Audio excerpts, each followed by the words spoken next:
Kratzy live. Yes, live every single weekday, 11 a.m. Eastern right now. But starting Thursday, the show will be 1 Eastern. Yes, I can sleep in. Thank you so much. There is a God that will let me sleep in past 5:30 now. What? We don't wake you up at 5:30 I got to get other stuff done, so now I got to get up super early. He's so busy, Kratzy. He is such a busy guy. He completely forgot to say subscribe. See? Subscribe. Because my mind is cloudy. Sleep. My mind is cloudy. Oh, if people are listening on the podcast right now, that they probably already did subscribe. Who's coming on the show today? I'll do one, you do the other. There's two, actually. I'll start backwards. JS9 Innings, Instagram account, does a great job. He is going to join us for fan questions for AJ and Kratzy coming your way. I'm a little nervous about the fan questions. They could be about you, your life, your career, personal life, or I told him at least mix in one or two current baseball questions too, because you guys pay attention to the sport, kind of. And then we have Ryan Helsley, closer of the St. Louis Cardinals. Sometimes we do.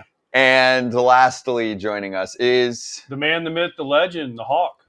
Hawk Harrelson, long time, has done everything in baseball. Played, managed, GM, broadcaster, fired Tony La Russa. I mean, what hasn't he done? Made Carlton Fisk play left field, invented the batting glove, is a putt-putt world champion. Professional golfer, played in the British Open. He has a story for everything, and he said he's going to let it rip today, so I can't wait. Let it rip today. Okay. And he watches. That is our job. Yeah, no, I think he's good on the everyday kind of thing, but once in a while, Hawk is good for a good rant. He's your neighbor. He's your neighbor. He's about a mile from here. He's about a mile from here. He has a chauffeur bringing him over because might get lost along the way, but that's okay. He watches every White Sox game, too. Oh, he watches Gunsmoke, Judge Judy, and the White Sox. It's a good lineup right there. He finds it. Knock on his door. He lives on 17th Tee of Bay Hill, right here. And whenever I need a beverage, I stop in, and Hawk's on the couch watching one of the three. Did you say the 17th Tee or the 17th Tee? Oh, yeah. Judge Judy's still going strong. We should get Judge Judy and Hawk Harrelson on the show. Oh, man. Would that not be the best content of the world? It would be pretty amazing. Hawk, I don't know Judge Judy that well, but I know Hawk can talk about anything. Snoop Dogg and Martha Stewart, you know how they've worked together a lot? And I'm like, okay, that's kind of fun sometimes. Sign me up for Judge Judy and Hawk Harrelson as the random combo. Does Judge Judy drink? Has to. Because Hawk only drinks one night a year, Christmas Eve. I don't know how you describe that for the listening crowd. So before we get to some stories from today, and then eventually we'll bring on Ryan Helsley, probably about 7-8 minutes from hearing from him. What would you call the pitch, Kratzy, that you saw yesterday that you didn't necessarily enjoy on the full screen graphic for Yes Network? The pitch? Oh, there he is. He was so still that I thought he was frozen. I looked at him. I'm like, did we lose Kratzy? Wow. Stoic. Yes. Remember, so we were texting. I just want to take people inside. Oh, yeah. The text chat, the group chat's going on every day after the show, and the Yankee game's on, and we're looking to see if Jose Trevino is going to say piece of Schmidt to Clark Schmidt. And you saw on the screen sweeper, which I don't believe they've done in the past. I don't think I've ever seen a pitch type as sweeper on the screen. Have you? I've never seen it, and I don't know. I felt like it was kind of risky, maybe. Like I feel like a pitcher could watch it and be like, "That's not a sweeper. That's a curveball. Like I have a curveball. Like, or that's my slider. You're saying my slider's sweepy? That could kind of be taken poorly by pitchers, which have, they're very sensitive. Unlike catchers, we're not sensitive. Then tell them not to watch the telecast. Well, they have to. They got to watch themselves. Yeah. But why can't we label a pitch? I mean, it's just going off what StatCast says. Why is it a sweeper? Why isn't it just slider? Because that's the sexy word that people are using. That's like when the announcers say front door and it's a hanging slider and they're like, oh, front door slider. He meant to. No, he didn't mean to do that at all. That's the one that gets me all the time. Is, front door. And they don't even know what a front door slider is. The front door, back door stuff is tired. I don't want to hear Not that. back door. Backdoor is not tired. I'm saying when it's called, I don't want to hear it from the play-by-play. Well, really? Sometimes it's meant to be that way, though. Sometimes you mean to throw backdoor slider. And there were guys I played with that actually did throw front door sliders, which means it starts at the hitter and breaks to the inside corner. Very dangerous pitch. Sergio Romo, who we're going to get to, he used to do that to right-hand hitters. You started at him, and then you break it over the plate. But backdoor to a lefty, I was a left-handed hitter, they'd start it off the plate and bring it back on the plate. Sure. I'm more talking about the calls. Oh. I'm like, just. Well, you used to be a play-by-play guy. So, yeah. I retired. So you don't like the play-by-play calling it, or you don't like anybody on the call calling it? Really, if it's me for TV, no, I like the analyst. I don't need the play-by-play. Okay. Sometimes gets so in-depth on each pitch, and it's on TV. So first off, I'm like, I don't need to hear every single pitch, the description of it, the location. Sure, you want to mix one in here and there, it's fine, but you're not on radio. And also, that's not really your role. I'd like to hear the person next to you break down that pitch. Yeah, but sometimes the analyst has to go get a hot dog or something, so the play-by-play guy has to do it for him. Fine, then for that 3-minute period, they can say, analyst currently out, I will handle pitch calling. How about that? Well, the thing is the play-by-play guy is the guy that calls every pitch, so the analyst just kind of sits there. If there's nothing happening in the game, why am I going to describe it if there's a ground ball to short, ground ball to second? So the play-by-play guy takes over and says, well, there's a backdoor slider. He's trying to describe it because there are people that watch the game that don't know what that means. Not everybody is as in tune with baseball as you. Well, then maybe that person needs to describe what it means, which is a whole other thing. You don't have time anymore with the pitch clock anyway. There's going to be no describing anything except for hurry up and let's get to the next pitch. Well, and apparently the pitch clock causing beef with umpires and players. I think viral clip of the day yesterday was JT Realmuto getting booted from a game where he goes back to the ump after a pitch clock violation. That's what caused the beef, right? Pitch clock violation. No, that's not what started it. Yes, it is, because he thinks that he's slighting him. Okay, so pitch clock violation, but then he reaches over his shoulder to get a ball. The umpire chucks it to Kimbrel. He throws it. Kimbrel gives it the old, this one's not sticky enough. Throw it out. Give me another one. JT sticks his glove up again.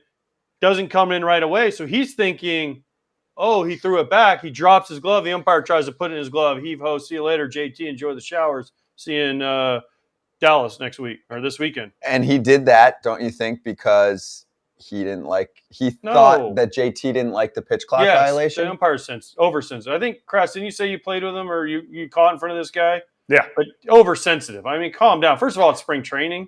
So, I mean, nobody really cares. And I think it's their last game of spring training, so definitely nobody cares.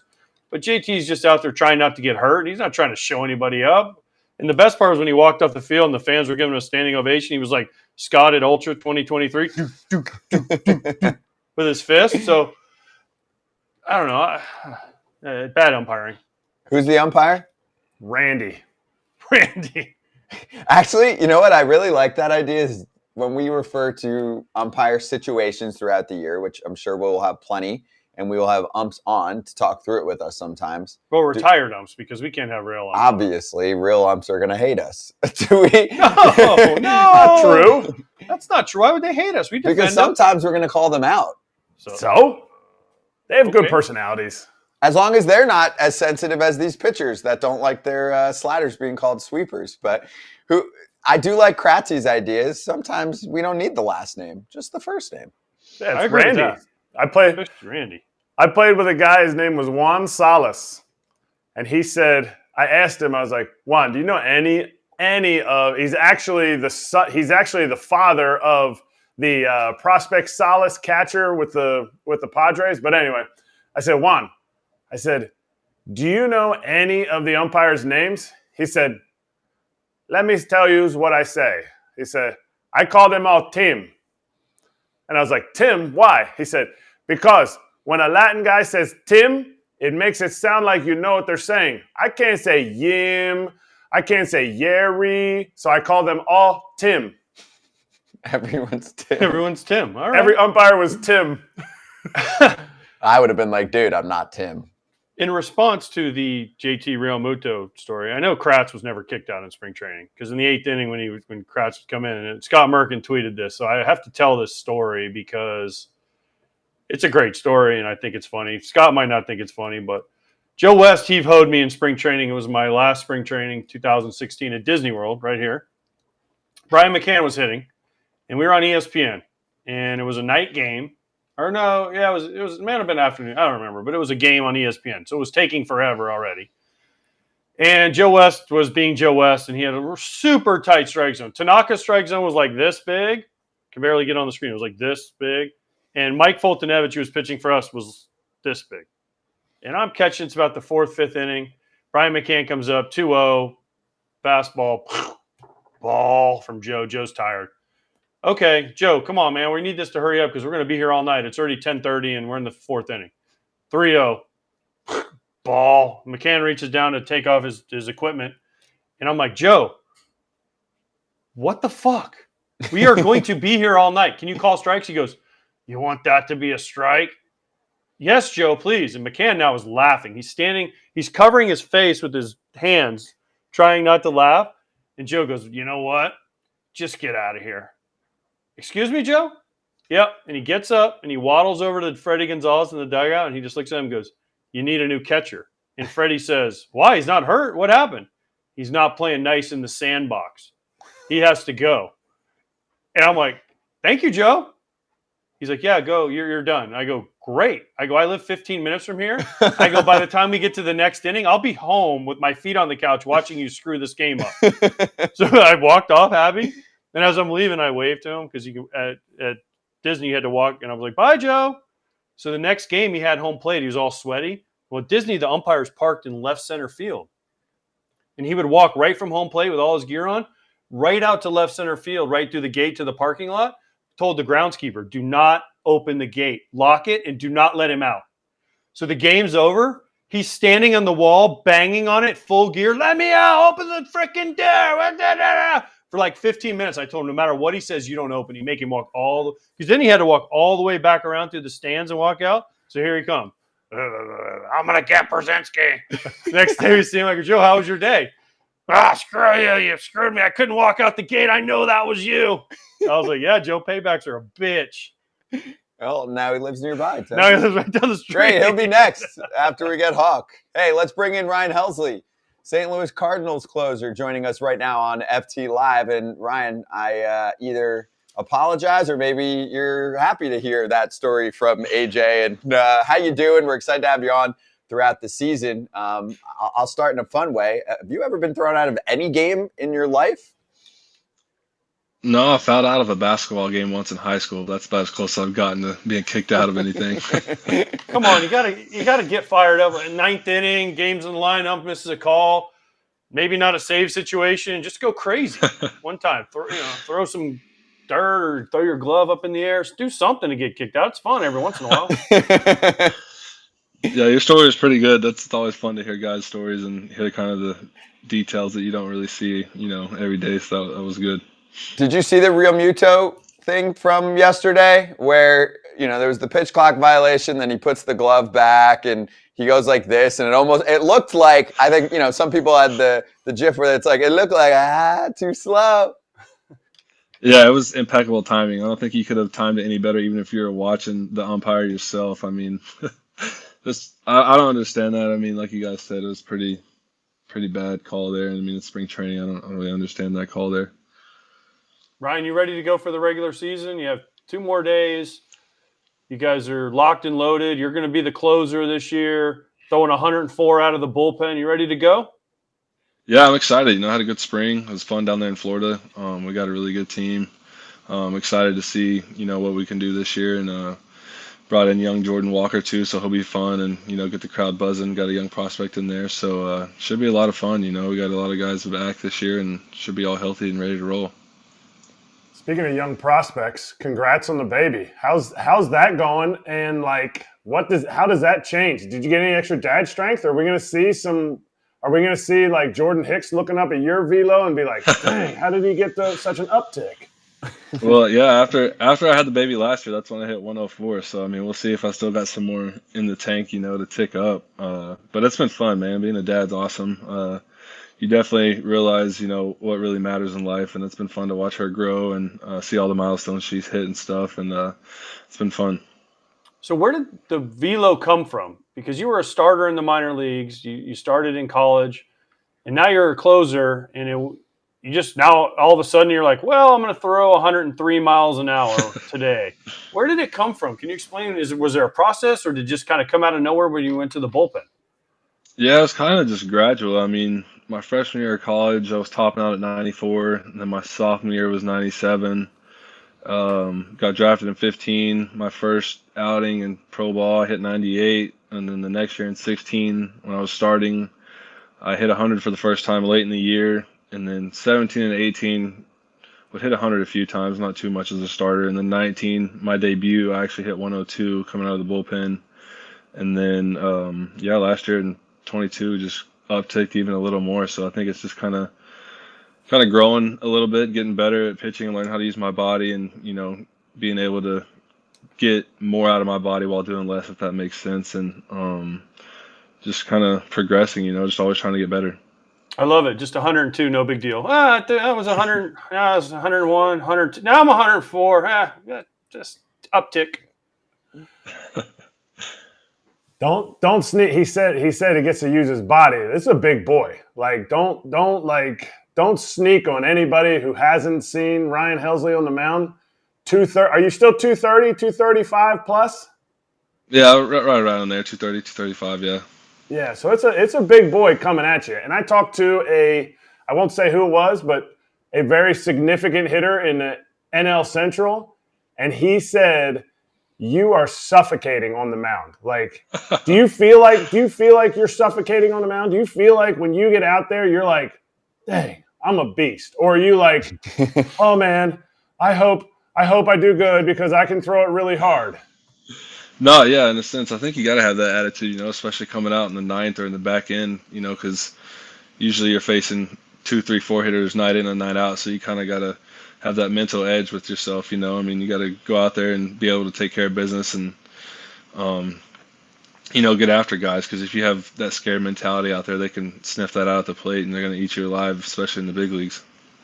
And Kratzy, he's got dirt in his spikes now. I mean, he's like a senior member when there's a 20-year-old cracking the roster in Jordan Walker. So what's this dude like? Actually, he's bigger than you, but what's he like as a person, and what was that like the other day, hearing that he got called up? Yeah, that was awesome, man. I was rooting for him all camp. I'd heard a lot about him the last couple of years and never got to watch him play until this spring. And, seeing him take care of his business, like, kind of like Goldie and Nolan, he knew what he was doing already at 20 years old, which is pretty crazy to say. And, wasn't fazed by anything, handled diversity well. And he just got out there day in and day out, smoking baseballs all over the place and playing outfield well. And he's a lot of fun. He's a great kid, and I'm excited to see what he brings to this team this year. Was he nervous throughout spring training, hoping that he would make it? Like, give me a conversation that you had with him, even if it was just a few lines.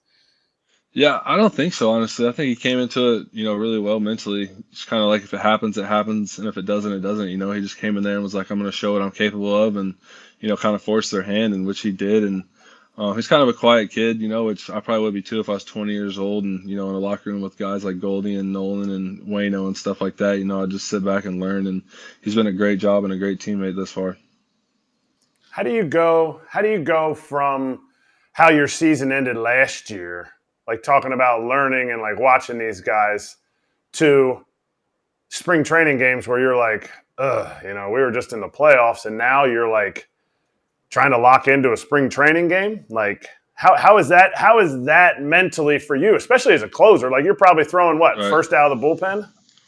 Yeah, I was throwing like the 4th or 5th inning most days, and just trying to treat it as much like, a game as possible, just trying to get the mental reps. I know it's hard out there and 12 o'clock game in Florida with 4,000 fans instead of 40. It's a little different and not as much adrenaline there, but just trying to get the mental reps and, stay locked in mentally. And then, during the season, obviously there'll be an uptick with the adrenaline, the games being a little bit more important.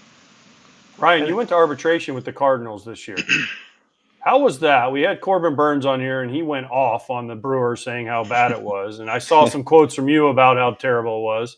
So, can you explain that? And has anything changed with you and your relationship with the Cardinals? Because you did grow up a Cardinals fan, and I think you said Mozeliak and the GM were not in the room, right?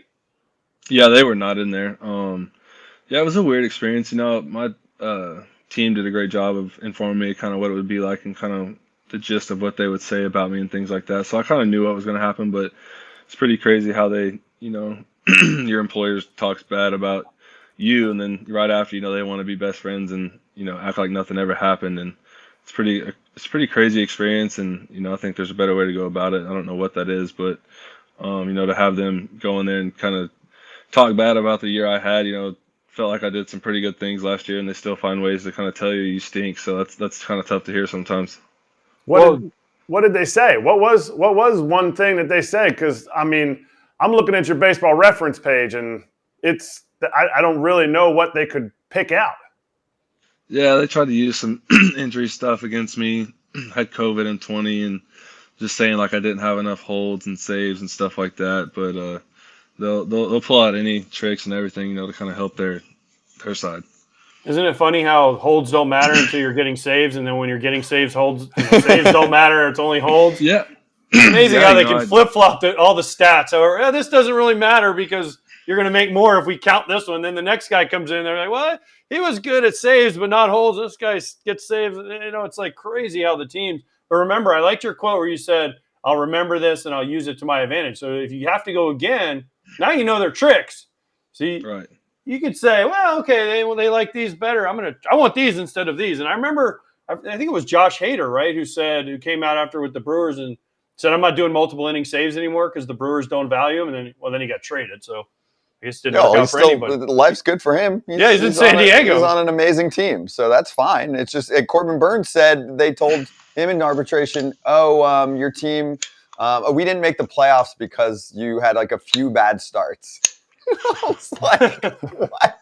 That dude's been one of the best pitchers in the league for 3 seasons. It's pretty crazy to hear that. And, going back to what you said about holds and saves, coming up in the bullpen, you hear saves the only thing that gets you paid, and we go in our room and they're putting holds and saves in the same category. So I don't have as much as some of these guys, but I have, 10 or 15 more saves of certain guys. And now I'm getting paid less than those guys. So it's pretty crazy how they can make things look like you're not as good as you are to the panel and, kind of persuade them in their way. So now, I don't think this came into play, but do you know who has the highest batting average of anybody that's ever played at Northeastern State University in the big leagues? Do you know who has the highest batting average? Probably myself. Yeah. 1 for 3. Absolutely. 1 for 3. We don't quantify that with small sample size or anything, Erik. There's no minimum plate appearance to your trivia question? No, the only parameters were you have to be a boss, you have to have played in the big leagues, and you have to have gone to Northeastern State University. Nobody hit over 333 there ever? No. Big leagues. In the big leagues. Oh, that made the big leagues? Yes. Okay. Has anyone else made the big leagues? From that school? People? How many? I'm honestly not sure. I don't think so, but maybe back in the day. 4 guys. The last one was in 1980, I think. So it's been a minute. I don't think you played with any of them. Even AJ didn't play with any of them. So thanks. Amazing. Ryan, you grew up. Can you say I've tried to say this name, Tahlequah? Tahlequah. Oklahoma. And that's where Northeastern is, correct? Northeastern State is there. So you grew up there. You went to school there. You had your number retired there. Are they going to change the name to Helsley, Oklahoma? You've done kind of everything in that little town. Yeah, I don't know. Maybe one day. Maybe I might have to make the Hall of Fame in the Major League Baseball for that to happen. But grew up small town kid. Grew up there and then went to school there and. I was trained there my first 7 off seasons. Loved it there. This past year I actually trained at Arkansas, but maybe one day we'll get them to change the name of it. And Ryan, you're Cherokee Indian, correct? Yes. And you speak Cherokee? I just know a few words. Can we get a couple? Can we get a couple? Well, Yeah, Whatever word you speak. Alma's water. Hello is OCO. Wado is thank you. Um, what else we got? Doxy is turtle. I just know bits and pieces here and there. No baseball Like lingo? OCO. No baseball lingo. Never heard anyone speak Cherokee. Yeah. No. I mean, absolutely. And does anyone in your family speak it? Yeah, so on my mom's side, my grandma and grandpa are fluent in it and they can speak Wow. it. And my grandpa's full blood. He'll be 93 in 2 days. So yeah, they speak it fluent. I always give them a hard time because they watched us when we were growing up. My mom was at work and they never spoke it around us. So I wish they would have taught us that. What does your family think about what you do? Like, did they always know that you were going to pitch in the bigs, or was it something that, kind of picked up later on in life where they were like, I think Ryan's going to make it? Yeah, when I was little, we had the questionnaires, in like kindergarten, first grade. What do you want to be when you grow up? And I always put MLB baseball player on it or NFL player. And I always signed my name all over everything, like all over my dressers and stuff when I was little. And my mom and dad would get so mad and be like, well, I hope that's worth something someday. And, I was kind of a late bloomer. I obviously went to a small school, didn't get recruited very much. And, was thankfully picked in the 5th round and, had a good minor league career and obviously made it up. And, yeah, I think when it first clicked for me and my family, being from a small school, I played summer ball in California with the Santa Barbara Foresters.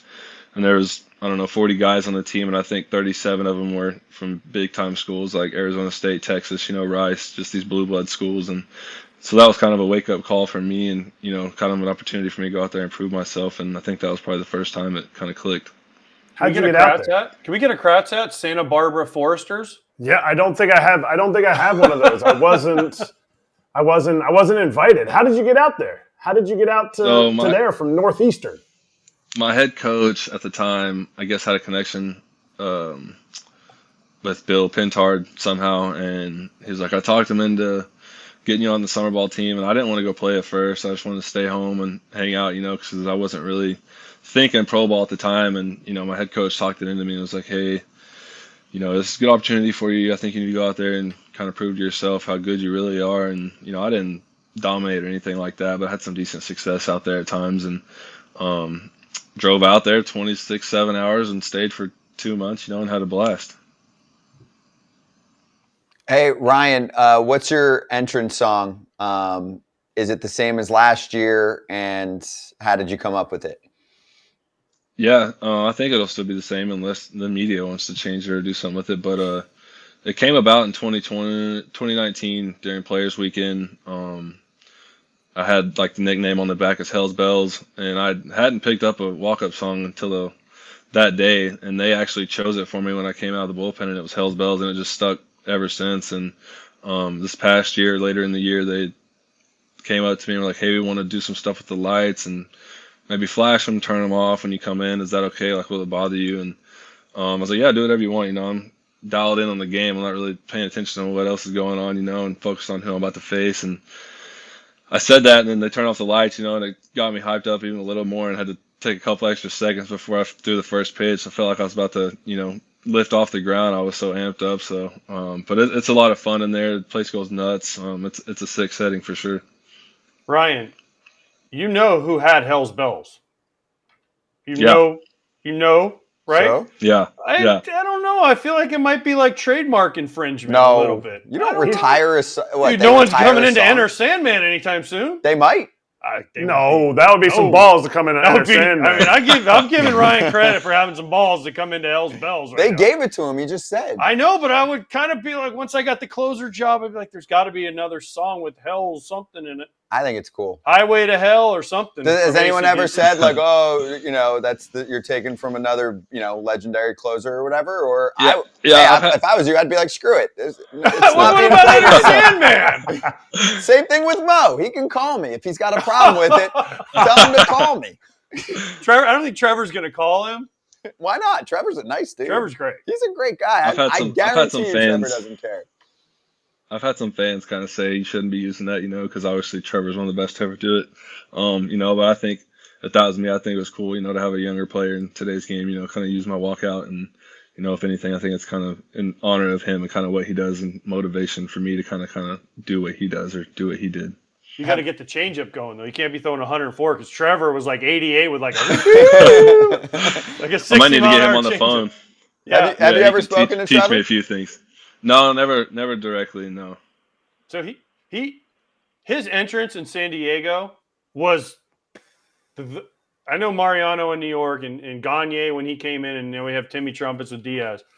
But when Trevor Hoffman came in San Diego and they lit up the giant scoreboard in Petco and they started doom, I was visitor, you get like goosebumps. You're like, oh God, and then Even as a visiting player? Yeah, and then you're like, God, I gotta go try and get a hit off this guy now. Which is you're standing there on deck and boom, Trevor comes running out. And he won't ever look at you. He's looking down. And he gets on the mound. You think you got the big leg kick and you're expecting 100, and it's like 85. Damn, I can't hit that 85 either. Is there a walk up that you like, Ryan? Who's besides your own? Whose are you like? That kind of slaps. Yeah, Edwin Diaz is obviously really cool. I think they're the guy in Boston, Bautista. I saw some stuff on social media about his. His looked really cool too. I think they do a good job. It's a big time in the game and pivotal moment in the game. I think the media platforms and these stadiums are doing a great job with getting the fans engaged and kind of hyping up the moment. Hey, I have a question about going back a while ago in this interview to, Kratzy saying, hey, this is a big dude coming out of the bullpen. I asked about Jordan Walker. We had Katie Wu on yesterday who covers your club for The Athletic, and she said, yeah, between those guys, plus you got Arenado, Wilson Contreras I don't want to mess with. Is St. Louis like the toughest team in baseball now? I mean, we could be, we got a lot of big dudes on our team this year, but there's a lot of other big teams out there too. I don't know. I mean, if teams go at it, it probably wouldn't be a pretty sight. A lot of grown men out there throwing haymakers. It might get pretty ugly quick, but hopefully it never comes to that. Do you and Hicks have a velocity off? Do you guys look up at the scoreboard and say, well, I can hit 104, Hicks. Let me see if you can hit 105. Do you guys have a little competition going on to see who can throw the hardest pitch this year? We had a little friendly game going between us last year. He started, for the first couple months, and so he wasn't really trying to throw as hard, and then he got in the bullpen, and I think I edged him out last year in Milwaukee with 104.2, and I don't remember what he said his highest was, like high 103s maybe, but he actually just hit 104.6 the other day, so he must be feeling good, and he's probably trying to break his own record from a few years ago. And that dude's a freak, man. He's so explosive and he's so talented, obviously, and he just makes it look so easy out there. All right, so let me ask you this: if I told you your projections that they're saying you're going to project to have these numbers, would you agree with them or would you disagree with them? And then I want you, after I say what they are, first I want you to say what your goals are personally, not as a team. Yeah, I mean, for me personally, I just want to stay healthy, honestly. I don't really set numerical values for myself. Being in the bullpen, numbers can be skewed one way or another, especially ERA. So really not trying to focus too much on that, honestly. Just trying not to walk guys and attack guys from pitch one and, just challenging guys, going out there. I really give up a hit on pitch one instead of pitch five, run with the pitch count. So my mentality is to go out there and attack guys, right from the get-go and, here's what I got and see if you can hit it. So if I tell you they're projecting you at 1 strikeout per 9 innings, like that doesn't hurt your feelings? I mean, 1 strikeout per inning, not 1 per 9, but 1 per inning. That doesn't hurt your feelings at all? Like that's not like I mean, I guess I see where they're coming from. My first 3 years I didn't really strike out the world, and then last year everything kind of clicked, and spring training felt good too, and had some good success this spring. So just trying to carry that over and try to get in the groove and just stay in that groove all season long. How do you carry that over? Because some guys will see, oh well, he's done this or he's done that, and what I watched of you last year, like there wasn't really like blips. It was just the constant same guy that like slowly got better as the season went on. And it's crazy to say when you have a 1-2, but like how do you keep that going? Yeah, I mean, that's the idea. Out of the bullpen, you want to be as consistent as possible. You're taking the ball 60, 70 times a year, and you want your team and manager and, even the fans to depend on you and have faith in you when you're out there. I mean, obviously it's baseball and we're all human and things are going to be perfect, but, you try to be as consistent, and steady as you possibly can out there. And, I'm trying not to look back on last year. Obviously, it was a great year, but not trying to compare, and thinking I got to redo that or, be better than that. I'm just trying to go out there and be the best me day in and day out and take it one pitch at a time. Kratz, you're just going to throw out random projections? What are they, the Kratz stats? Like, you're not even going to source where you're getting numbers? Because, like, someone else, I have not seen those. Just FYI. Yeah, that was just I formulated it. I put it all on a piece of paper and I said, yeah, how are we going to get these numbers next year? No, good job. Do I have to source them? Can you use those in arbitration next year? You don't want these numbers. Yeah, when he says how much higher, he goes. I have a question for you about the new rules, pitch clock, shift restrictions, everything that's now going to be in play in the regular season. How do you think the first month is going to go when the games actually count? Like, do you think it's going to be smooth? What have guys been saying? What have your thoughts been?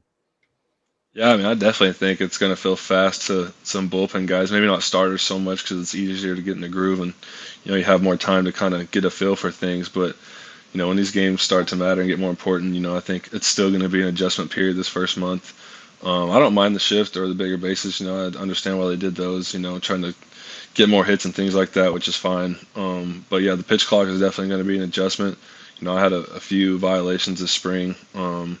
It's the last thing I'm thinking about when I'm out there. It's a big point in the game. I'm not thinking about, I got to pitch now, I got to speed up. I'm not trying to rush anything.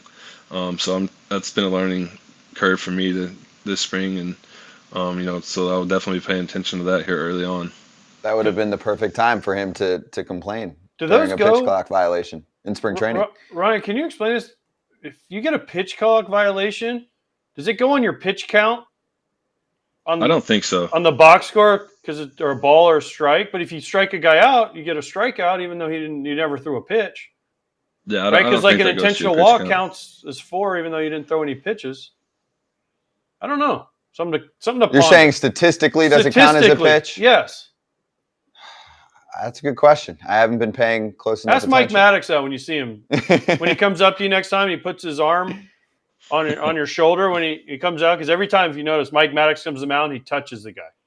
Like he'll do the shoulder. He puts his hand on their shoulder, like right here. Yeah. And he says he wants to feel their breath and their presence. And he holds his mustache on. Yes, also does that. He's not covering his mouth. Next time he does it to you, well, you probably won't have it happen because you just come out, immaculate innings, see you later. But I told him when he was our pitching coach the one year, I said, it always looks like you're holding your mustache on and you're getting power from the pitcher. So he's taking pitcher away and he's holding his mustache on because he's got a great push broom. He came out, Ryan asked him about this. He came out to talk to Joe Nathan, and a great closer. And Joe says to me, he says, watch, I'm going to touch him before he touches me. And I was like, oh, yeah, this is going to be good. So Mike walks out and he goes to grab him, and Joe puts his arm on him, like around his shoulder. And Mike didn't know what to do. He's like, I just get this guy out. And he turned and walked off. And Joe and I just looked at each other. He didn't know what to say. So if you ever want to make him laugh, when he comes out to the mound, if he ever has to, just touch him first, and he just won't know what to do. I actually know Joe a little bit, so I'll have to ask him about that story next time I see him. There you go. Exactly. Hey, Ryan, this was awesome, man. Happy almost opening day. We're excited to have you on throughout the season, and thanks for joining us here, man. Yeah, for sure. Thanks, guys. Excited to be a part of this. Yeah, appreciate you. Ryan Helsley of St. Louis Cardinals. Now, is somebody going to try and pull that move off with Maddox? I hope so. He's in Texas, right? I believe he's in Texas. Isn't he back in Texas? That's where I had him. Sounds like Frazier should hit up DeGrom and let him know if he comes out. Well, I'll be there on Saturday, Mike, so I'm good. going to ask him. I'll be there on Saturday to do the game on Fox. It's Phillies Rangers, so I'm going to make sure that because Mike Maddox always has nicknames for everybody. He's like, we got this A-bar guy. It was Erik Ibar. We got this A-bar leading off. And he's like, Anthony, nice to see you, Anthony. It kind of sounds like the guy from Office Space. Yeah. You remember that movie? A little bit. Yeah. Where's the stapler? Yeah. Well, the boss, though. Hey, Peter. Yeah. Got a problem. We're gonna need this. What's wrong with what? You can never use Hell's Bells again? I just want to know. Does the song get retired? There's certain songs. They gave it to him. His last name's Helsley. I know, but what about? I think it's cool. What about Highway to Hell? There's got to be Also, another Hell song. You know, as the representative of the younger audience here on this show, I think most people are kind of more chill. Like, yeah, it's cool. It's just a song. They can use that. No problem. Yeah, but it's not just a song. You're talking about, like, when has AJ talked about getting chills on this show? Once. Hell's Bells. Yeah. Hell's Bells. So now he's going to get him again when he goes to a Cardinals game and sees 105 and the lights go down. Well, I don't have to hit, though, so it's going to be a little bit of a difference. Closer songs are like proprietary to them, though. I feel like Enter Sandman is Mariano's song. Welcome to the Jungle was Erik Gagne. Now the narco Timmy Trumpet is Edwin Diaz.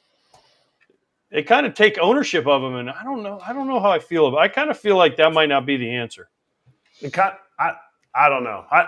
When I went to a game in 2005, I was still in the minor leagues. I went to Boston, and Papelbon, or maybe 2006.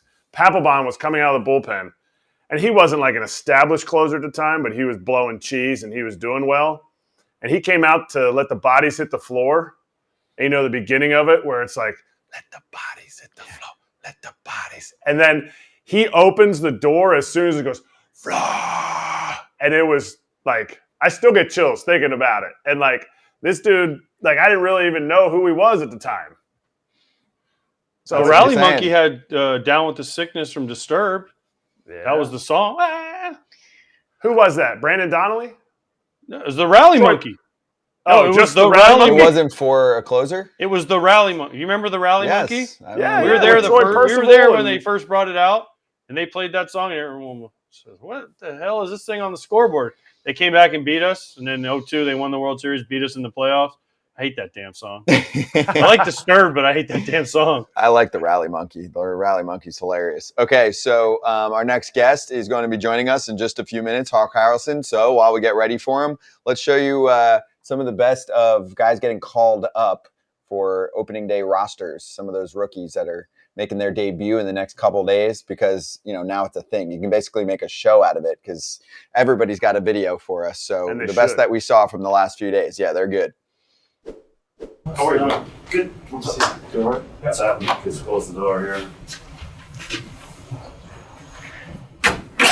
You had a great camp. Thank you. You had a great camp. Really, really good. You made the team. Thank you so much. Congratulations. Congrats, man. Nice going. Nice going. Could have done any better, man. Awesome. Could have done any better. Right. Thank you guys. Could have done any better. Oh, I can't talk. Oh, I just need to soak this in for a second. Yeah, dude, sit down and soak it in, man. There's just so much in the last 2 years. Battling through it. So many sleepless nights. I cannot believe that this opportunity arose, and I just, oh my God. I'm just so grateful. Especially in this area. Second closest park to my town. I got family in Milwaukee. It's too perfect, you know. Yeah. I can't even tell you how much of a weight off my shoulders that is. Your career is going to deal you challenges left and right, but this is one where you won. And you did it. Thank you guys so much. All right, nice going, Gus. Nice going, man. Happy for you. Thank you. That's awesome. Thank you guys for this opportunity. All right, we got it. Believe my first when he said that in a difficult conversation? Yeah, my heart was beating pretty hard, but I don't know. I don't really have too many words right now, but it just feels amazing. What do you think it's going to be like on Thursday in the Bronx? Incredible. I'm just so excited. So it's hard for me to even put into words. Anthony, what do you feel like allowed you to win this competition here in spring training and earn your spot on the team? I just think a lot of hard work. I can't even begin to say a list of people I have to thank and that have helped me in my life and in my career. And it's since I was little and never started playing baseball, the people that have helped me, and that's just what comes to mind immediately. Is just I'm a product of. I'm just super lucky to have so many amazing people that have helped me along the way, and I definitely wouldn't be able to do it without any of them. I think to have your family here as part of this, was that make it even more special this day? Yeah. When I got word that they were outside, to have that moment with them is something I'll never forget. Was there a point in camp where you kind of realized that you could make the team out of camp? I mean, I was truthful with you guys every step of the way. I really tried not to think of it. The only time, I mean, my heart was really beating was when, after the game, they said to hang around and they're going to let me know either way. So, I mean, just being out on the field and playing with all the guys and being able to compete helped me take my mind off everything that I really couldn't control. But for it all to come to fruition like this is pretty crazy. You grew up in the New York, New Jersey area. Like, when was the first time you thought about playing for the Yankees? Since I can remember. I mean, I'm probably the same as a lot of kids my age, a lot of my classmates, a lot of my teammates, but this was all our dream, and for it to start to become a reality. We know, I mean, how badly you want to be in the big leagues. How do you describe what's happening inside you when you get the news? Yeah, it just doesn't feel real. I have no words. Like, I had no words for it. I just I was just lost for words, and like I said, it doesn't feel real. We got 2 more days of spring left, and it's starting to kind of sink in more and more as the days go on. But calling my family, calling my mom and dad, I mean, that's where the emotions kind of kicked in there. But like I said, it's still, even right now, until I'm there, I think, until I'm on the flights and stuff, is when it's going to sink in. Last year, I mean, you spent that whole year at AAA. Did your mind ever wander to what it would be like to be up in the big leagues, or how did you kind of keep that out of your head if you needed to? Yeah, I mean, your whole life, that's your goal, and so that's all you look forward to, and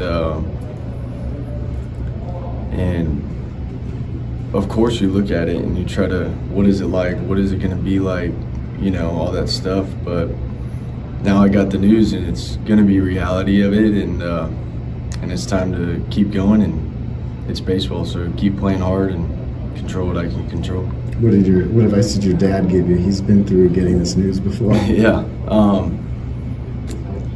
He basically said the same thing I just said, of do what you can do, and it's still baseball.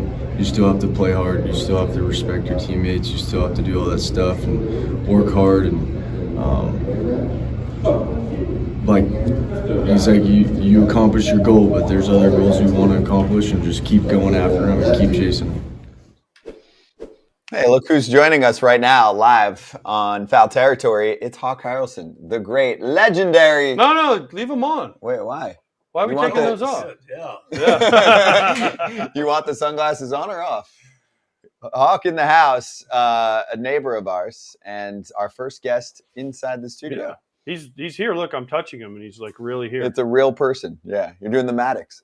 Yes, exactly. How are we feeling? Maddox. Oh, I got a little lightheadedness today, but it's my age. That's better than the alternative. That's right. You're upright. Exactly right. That's 81 going on. Put this when I'm on my ass, I'm about 104. Are you 81 or 82? 81. Because I thought at some point you changed your age. You made yourself older or younger, didn't you, to get Made to it sign? over. So you're really 80 then? Well, no, I went back. Oh, you went back? Yeah. So you're like 80, 81. But it's been a tough 81 years. Well, what this body's been through is unbelievable. we're going to leave that for the X-rated show. Yeah, right. Because I've read your books and I know some of the things that were in there. Yeah. I'm going to do another book. A third book? I'm going to do another book, and I'm going to do it about my time with the White Sox. Oh. It's going to be interesting. Where do we even start with your career, your life? At the beginning, You were all state in 4 states.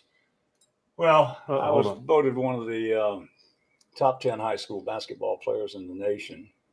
And I signed a football scholarship to go to the University of Georgia. Boo. And Boo? of course, when I signed, Yeah, boo Georgia. boo. I hate Georgia. You played for the Braves. Yeah, but I don't like Georgia. I don't like Florida State either. That's where his daughter went. So, I mean, boo Florida State too. When the coach brought me up there to make a visit, he made a mistake because that was when Georgia was known as the Chicago Bears of college football.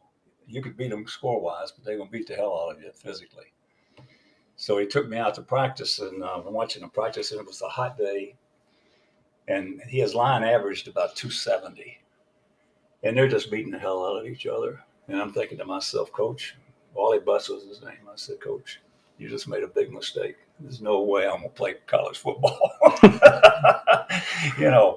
But I had an interesting year. And then I signed to play baseball with Kansas City for a big bonus. And that voided the football scholarship, because back in those days, you couldn't be a pro and go to college and play sports. So then I went into baseball, and of course, all parts of 8 decades later. Still here. Well, the thing about it is, I was reading my iPad this morning, and they were talking about the headline on the thing was experts are predicting the division winners. Oh, they must have been referring to our show yesterday. Is that right? Well, that was AJ yesterday going over the AL Central. There ain't no experts in baseball. Tell him. That's the beauty of the game. There are no experts. I still get a lot of fan mail, and people say, "Oh, you're an expert. What do you think about this?" Blah blah blah blah. And if it's well constructed and everything, they leave a phone number. Sometimes I'll call them back. But that's the beauty of the game. I will say one thing for AJ. AJ belongs in the Hall of Fame. He does. Which Hall of Fame? I'm in the Hall of Fame. Dr. Phillips Hall of Fame. Well, Polish Hall of Fame. White Sox Hall of Fame? They don't have one. I've been watching That's a AJ miss. since he was a sophomore in high school.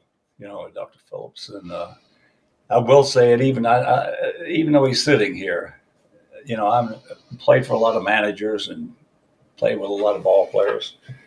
AJ actually knows more about the game than anybody I ever talked to. He's got a great baseball mind, and I tried to. Kratz, you listening? You listening, Kratz? Something must be wrong with my earpiece. Hawk, no hablo español, man. I tried to get. Now continue talking good things about me, Hawk. We have all day. We have no time on this. I tried to get Reinsdorf to hire him as the manager, when they were making a change. And I'll tell you, people like it. He's mentioned a lot in my fan mail.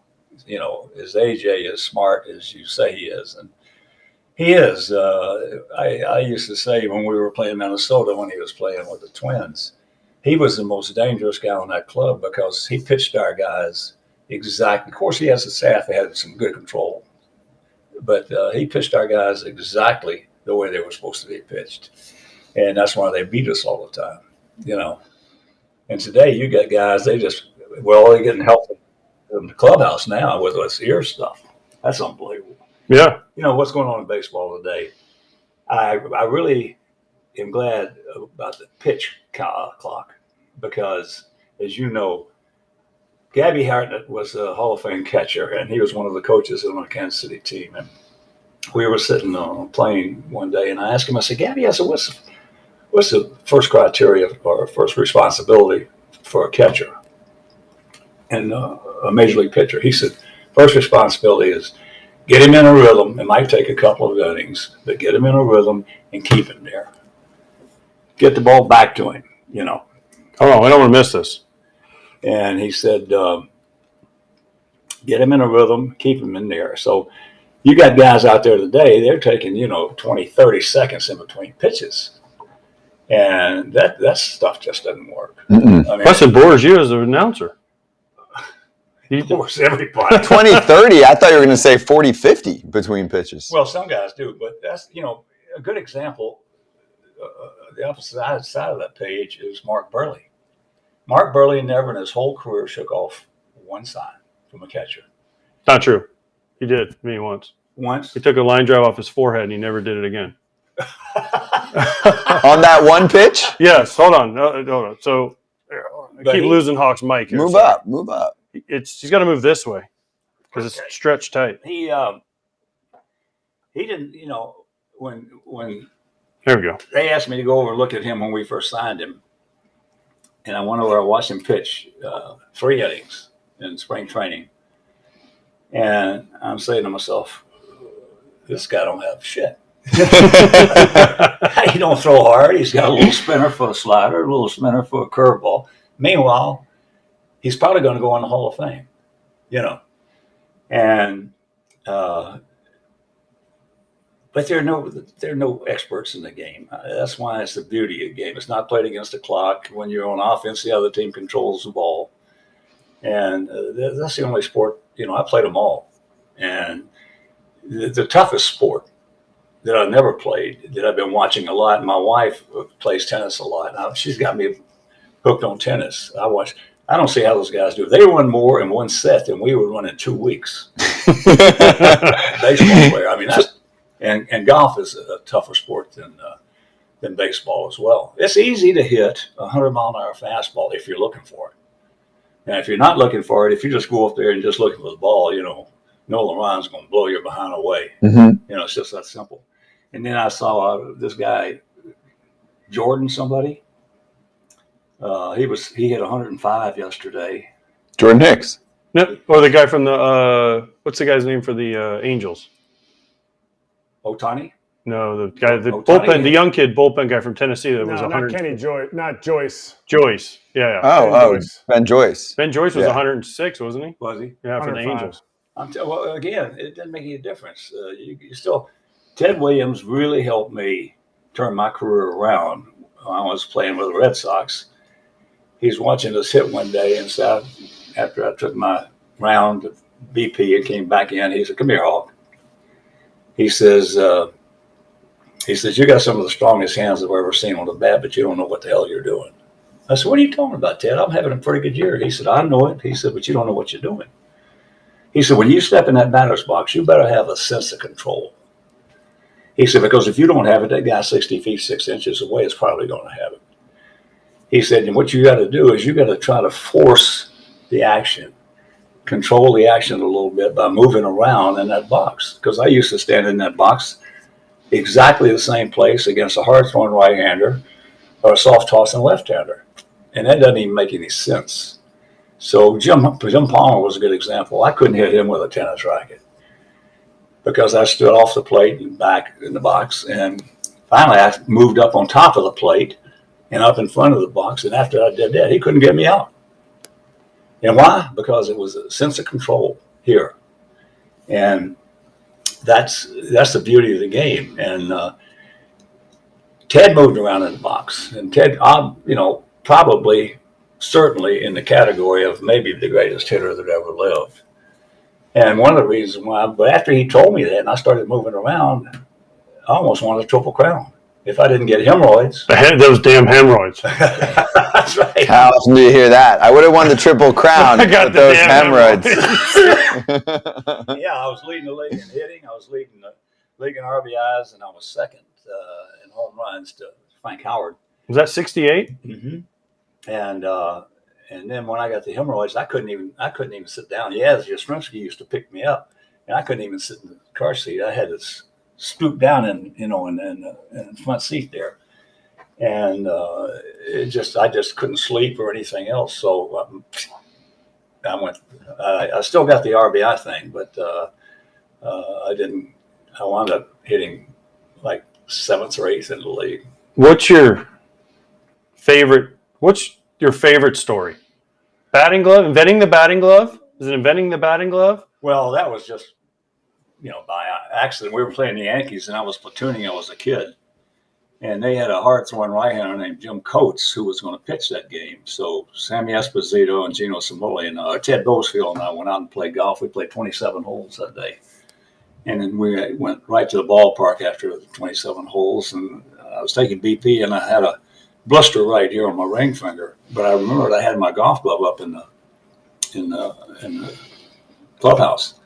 Some of them got it. And the first time I went to the plate in the top of the first inning, Yankees were all over me. I mean, I can't say the words they call. You can say whatever you want. No, I can't say that because I don't like those words. But, anyway, so Whitey hung me a curveball, and I hit it right over that 423 sign there in Kansas City. And then they made a pitching change, and Thad Tillotson was pitching in like the 7th inning, and he hung me a slider, and I hit it probably close to 500. I hit it over in Sam's parking lot. So the next day, the Yankees, they used to have to walk. The clubhouse for the visitors was up above third base, and they used to have to walk down the thing to get to the field. They all came down. They had red batting gloves, red golf gloves on. Mickey had them go out and buy a couple of dozen red golf gloves, and that started the whole thing. Who knew? That's good. Yeah, no one knew. Also, only man alive, well, not the only man alive, fired Tony La Russa. Well, that was GM, as the GM. Well, I didn't want the GM job. I told Reinsdorf, I said, he asked me to evaluate the club, and I evaluated a lot of people. And so he said, well, you didn't put the GM name there. Who's going to take that? I said, well, you own the ball club. I said, that's your thing. And he says, well, I want a name in there. I want you to put a name in there. And I knew where he was going with it. So the next day I put my name in there, and he hired me as GM. And it was a huge mistake because I told him, I said, I'm not going to do this unless I can make the decisions. I said, I don't want you making any of the decisions. And Jerry at that time, Jerry's changed now. Jerry is not the same Jerry that I came into the White Sox. He and Brooks Boyer. Brooks Boyer has really changed Jerry. And Jerry at one time, his word, as you know, he loves you. He's been great to me. Brooks Boyer, by the way, is the chief marketing guy. Yeah. For the White Sox. And for those that don't know. He's Brooks, let's just say Jerry's word was his bond. And it's not that way anymore, So, and people I get a lot of my fan mail, they ask me, do you think that Jerry should sell the ball club? And up until a couple of years now, I would have said no. Now I would say yes. He's pushing 90. He just turned February 25th, I think 87. Yeah. And I'd like to see him get out because I don't think he's enjoying it now, especially after the season we had last year, and probably going to have another bad season this year. And but Brooks has really not done Jerry any favors, put it that way. AJ thinks they're going to make the playoffs. He's wrong. I hope they do. I still pull for them, Of course. The fans, But at one time, before Brooks got there, that was one of the greatest workplaces to go to every day. The atmosphere was great people. And Brooks was there for a couple of years, and things turned around. And now there are a lot of people who are still working there who are great people, and they do a great job. But there's no fun for them anymore. Some of the best guys we had, left because of Brooks. Can we get a game where you and I do a game together again? Can we figure that out? Is there anybody that can make this happen? Pick a random game in like July. Will you and I do a game together? Because I got to do a full game. It was awesome. It was Hawk Day too, I believe. It was against the Cubs. That's the last game I did. I also saved your life. Well, the thing about it is that, and I'm not going to get in depth on it now. I'm going to wait to your book, to your third book. Yeah. He's going to roast you in the book. That's fine. I'm used to. I've been hearing this for 30 years. I'm used to him roasting me. But no, people, said, how you like retirement and everything, and I'll call occasionally. I'll call them back, and I'll tell them I didn't retire. I got retired. Happens to all of us at some point. Exactly. Well, I got fired is what it boils down to. It happens to all of us. And I'm sure that they will deny that, but it's what led up to that and everything else is going to be interesting. Did you know the game I did, there was a foul ball and I stuck it right here. You saved his life? The ball was coming. He never saw it coming. He was all locked into his stats. And there's the foul ball by, I don't know, Anthony Rizzo. I'll tell you one thing. I had the ball right here. I had it right here. Now, he's got better hands than I had. But, well, I would put it this way. I became the first Red Sox right fielder to play a whole year without making an error, because that's the toughest right field in baseball. Now somebody else did it a couple of years ago.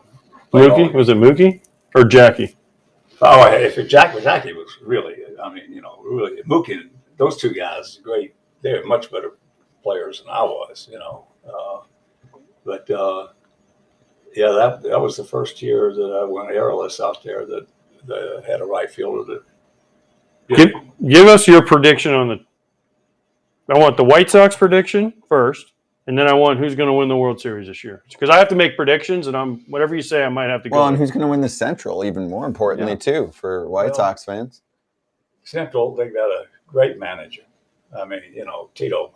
I don't know Pedro. I've never heard of him. We got new coaches. We got a new manager. We don't have Abreu, which really doesn't bother me that much, because you walk into yourself. You played on some clubs that had great camaraderie. Yeah. And some that had bad camaraderie too. Yeah.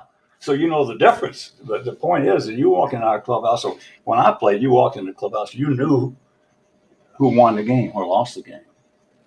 Today, it's a different thing. You walk in our clubhouse today, and I told Reinsdorf this, you couldn't tell who won or lost, because you got guys over here on their social media.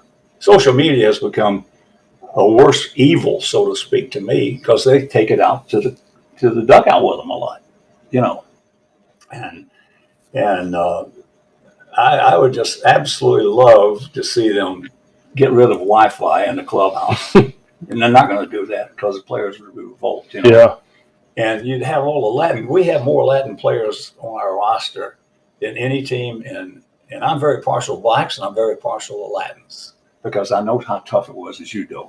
Those guys had it really tough coming up, trying to get to the big leagues, especially in my era, because there was a lot of prejudice back in those days. In fact, in the minor leagues, we'd take these bus rides, and we'd stop to get a hamburger someplace, and they couldn't even go in a restaurant. And then we'd go to like St. Petersburg. They couldn't stay in the same hotels that we stayed at. And that used to really piss me off. And so these guys today, with that Latin influence, they congregate in the back. When Abreu was there, in the back of the clubhouse, in the corner, and all of the Caucasian guys are over here. But the Latins are listening to music.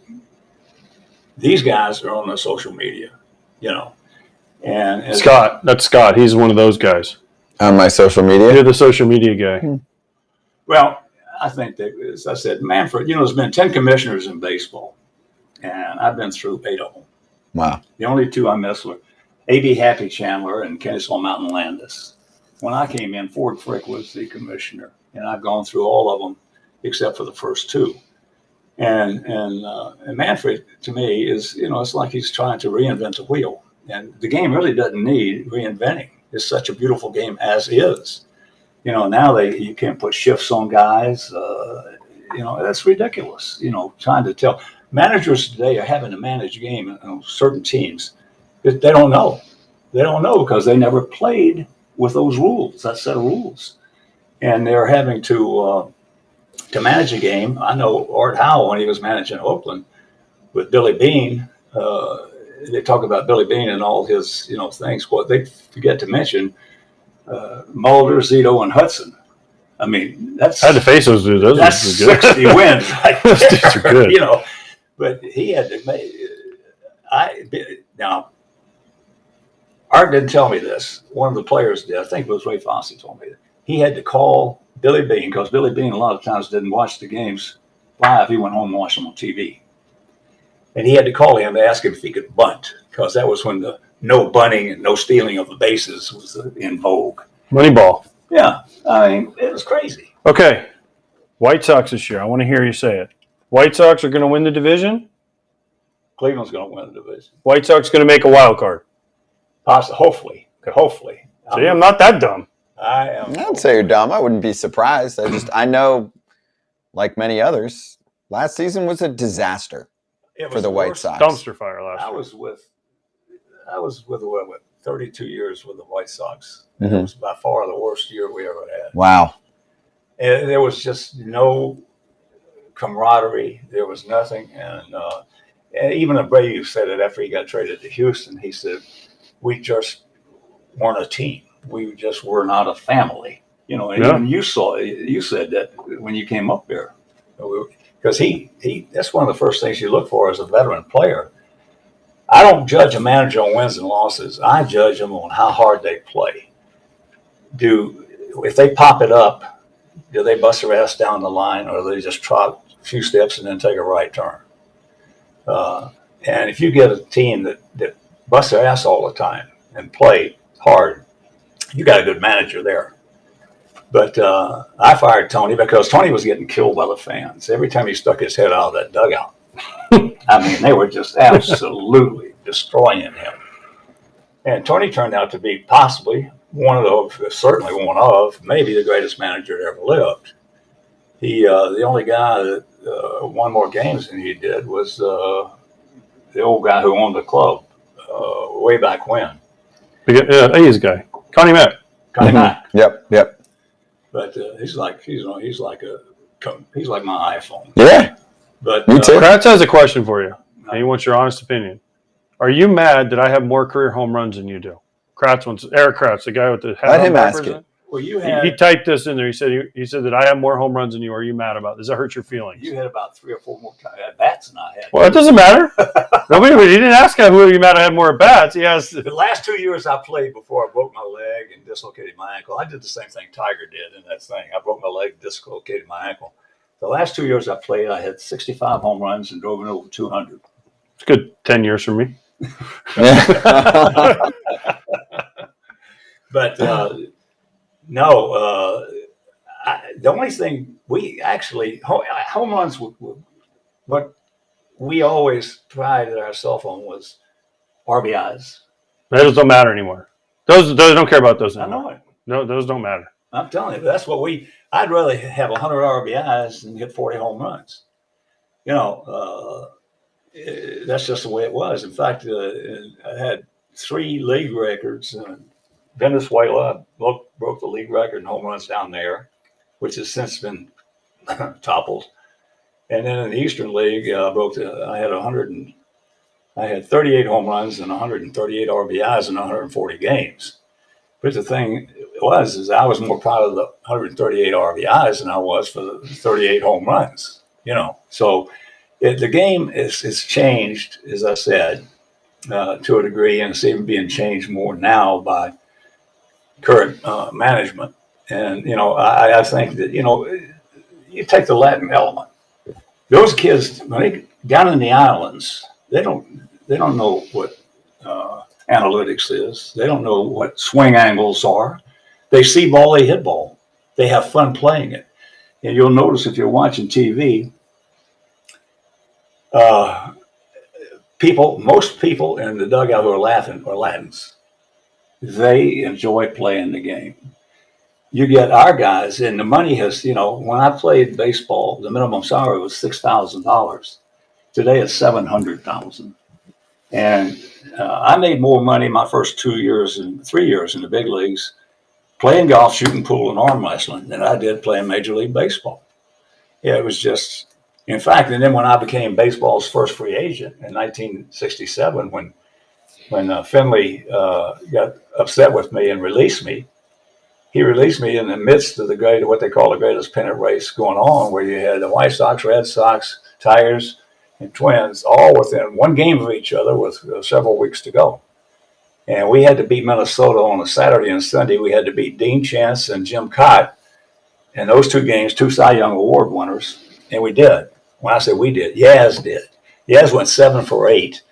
And one of the writers asked me, he said, well, you hit behind Yaz, didn't you? I said, yeah. He said, well, why the hell did they keep pitching to him? Which was a good question. I'd be sitting on the next circle, and Hawk was my alter ego. He was my go-to pressure guy. I couldn't do it. Hawk could.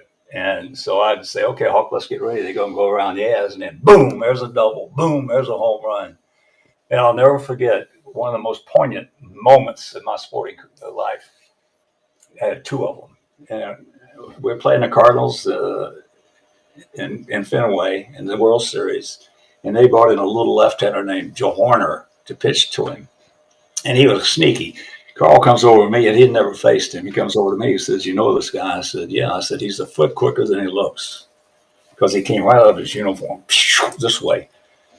And he said, "Well, I got no more than that." And I said, "Well, that's all I got for you." So we went over to the dugout, and Sal Magley was the pitching coach, and Frank Melzone had scouted the Cardinals, and he says, starts all left-handed power hitters off with a low fastball to get ahead, which is really not a good thing to do anyway. Left-handed hitters predominantly low ball hitters. Anyway, he goes back and gets in the box, and I'd faced Horner a lot, and I knew he was tough. But he threw him a low fastball, and yes, he did about 15 rows over that bullpen out there in right center field in Fenway. And I'll never forget, he's going around first base, and I said, "Hawk, if that's what it takes to be a great hitter, we'll never get there." And then the second most poignant thing was when Nicholas wanted me to go over and qualify. Jack and I had been playing a lot of golf down in Lagos in Miami. And this was in 72 when he was going after the Grand Slam. So we played one morning, come in and have some lunch. And he says, "You're going to go over and try to qualify for the Open?" And I said, "No." He said, "Well, you should. You're playing too good." So if Jack Nicklaus says that, you got to think seriously about it. So I got the papers, filled them out, went over there. And I played great. I led All-American qualifiers. I shot 70-68. We qualified at Ghislaine, which was a sister course to Muirfield. And then he and I are going to play the practice round the day before the tournament starts. So we're going to play Bert Yancey and Tom Weiskopf. And we're walking out, and Jack says, "Don't say a word to anybody. Don't say a word to the media. Don't say a word to the players, nobody." He said, "But Barb and I were playing tennis last night, and I got a crick in my neck. And you can't play golf with a crick in your neck. You can't swing a bat with a crick in your neck." So anyway, we play, and he's having a tough time of it. And we get to the 18th hole, and I hit a big drive on 18 there at Muirfield, which is a tough par 4. And I hit my next shot into the bunker, and Jack had hit the green in 2. He had about a 25-footer, and I bladed mine out of the bunker over the hole, over the green, so I'm out of the hole. And he had not worked on a putt all day long. So he looked at me and he says, "You want me to work on this?" I said, "Yeah, I need the money," because we had a couple of presses going. So the only putt he worked on all day, and it was one of these. It was down this way, that way, and back to the hole. And I'm standing about where Scott is from Jack, and he's here. He's over the ball. And he hits it, and he looks at me, and he goes, "Hawk, that could be center cut." That ball goes, shoo, shoo, shoo. I mean, right in the middle of the hole. And I said to myself, "Hawk, if that's what it takes to be a great golfer, we'll never get there." But it's been an interesting life. I mean, it really has been an interesting life for me, and it's all attributable to my Greek wife. I'll tell you, when you marry a Greek, you lose a lot of your masculinity. And I had a very bad temper. I turned down the Red Sox manager's job twice, and I turned down a Cleveland manager's job once. And they asked me why I turned them down. Dick O'Connell, who was vice president, or president and vice president, and he said, "We want you to take over the ball club." He said, "We're going to fire the DJ, Darrell Johnson." And I said, "I'm not going to do it." He said, "Why?" I said, "Because you don't want a guy managing a ball club with a temper like I got." I said, "Players would find out quickly, and we had Ozzie. What? We had Ozzie. Ozzie. In all my years with the White Sox, Ozzie was the best manager we ever had. You know why? Because you Because he had good players? Well, that helped. But if it hadn't been for Ozzie and you, we wouldn't have this ring Well, right here. I appreciate that. Because he came, we got him. I called Kenny Williams and when San Francisco let him go, I said, "You guys thinking about AJ?" He said, "Well, Ozzie doesn't like him." He said, "We talked about him. Ozzie doesn't like him." Because they had Dustin Hermanson, I think, and we had just gotten him. Yep. And Hermanson didn't like AJ either. So anyway, I said, the only thing AJ does is beat you. That's all he does is beat you. So we hung up the phone. He called me back that afternoon. He says, "I've been thinking about what you said about AJ." He says, "I think I ought to call his agent." I said, "No, call AJ. Talk to AJ." So he talked to him and got him there, signed him, and the rest is history. We went on and won the World Series. We went 9-1 in postseason. Won 99 games during the regular season. Went 9-1 in postseason. And I wasn't there. I didn't go to Houston, but one of the guys was telling me. I think it was one of the coaches, Super Joe Ewing, said that he was standing close to you guys or whatever it was, and Reinsdorf was there, Kenny was there, and AJ, and they were toasting. No, it was Ozzie. Was it Ozzie? Yeah, the four of us were at a table. Well, whatever it was. After the game, after we clinched, the four of us were sitting at a table. And they said, I said I wasn't there, but they said if it hadn't been for AJ, we wouldn't have won it. And it's the truth, because of the fact he came up with some big hits. I never will forget that hit against the Dodgers. He wasn't supposed to hit that home run, but he did, But the thing about him was, I've got two rules in baseball over my whole life. The first rule in baseball is you got to catch the ball. Defense, you got to catch the ball. You can't give the other team 30 outs when you're getting 27. And the second rule is don't mess with Joe West. You mess with Joe West, you're going to have a tough time. Unless you're AJ and you mess back. That's right. You got to get him back, though. When he does something to you, you messed with Joe West when he threw Burley out of the game and you called him the worst umpire. He needed to retire. And then he went out and umpired like 2,000 more games. And Joe lives up in Claremont now, and we got to be tight. And first of all, he's umpired more games than anybody in the history of the game. He's going to go in the Hall of Fame. You don't umpire all those games, but don't mess with Joe. And that's how I judge. I watch on my iPad some of the calls that's being made today. It's unbelievable. There's no accountability. They got to have some accountability to umpires, because these guys are missing plays. This is just ridiculous. Well, they have a backup plan. It's called instant replay in case they're wrong. Well, I saw one this morning. If you catch her, I forget who he was. It was a foul tip or whatever, and he puts his glove like this. He never turned around. He puts his glove like this to get another ball from the umpire. Mm-hmm. And so the umpire took a few seconds there, so he dropped his glove as the umpire was throwing the ball down, and he threw him out of the game. Yep.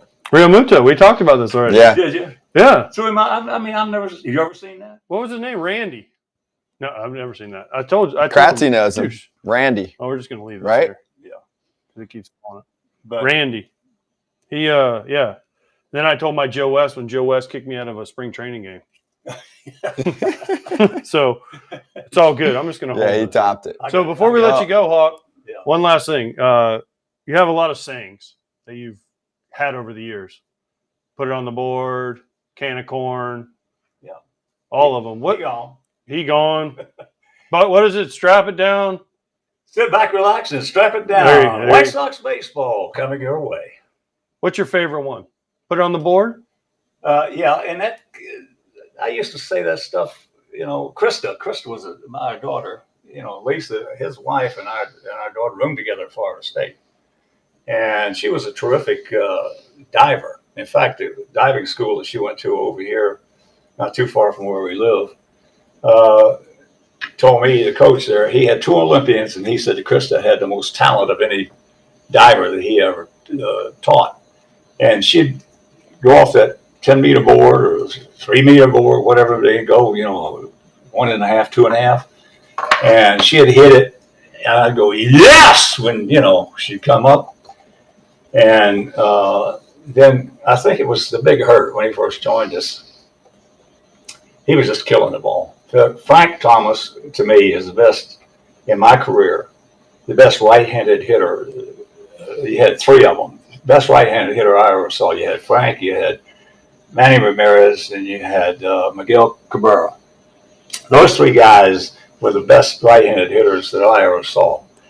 The best left-handed hitter I ever saw was Yastrzemski. Oh, I thought you were saying me.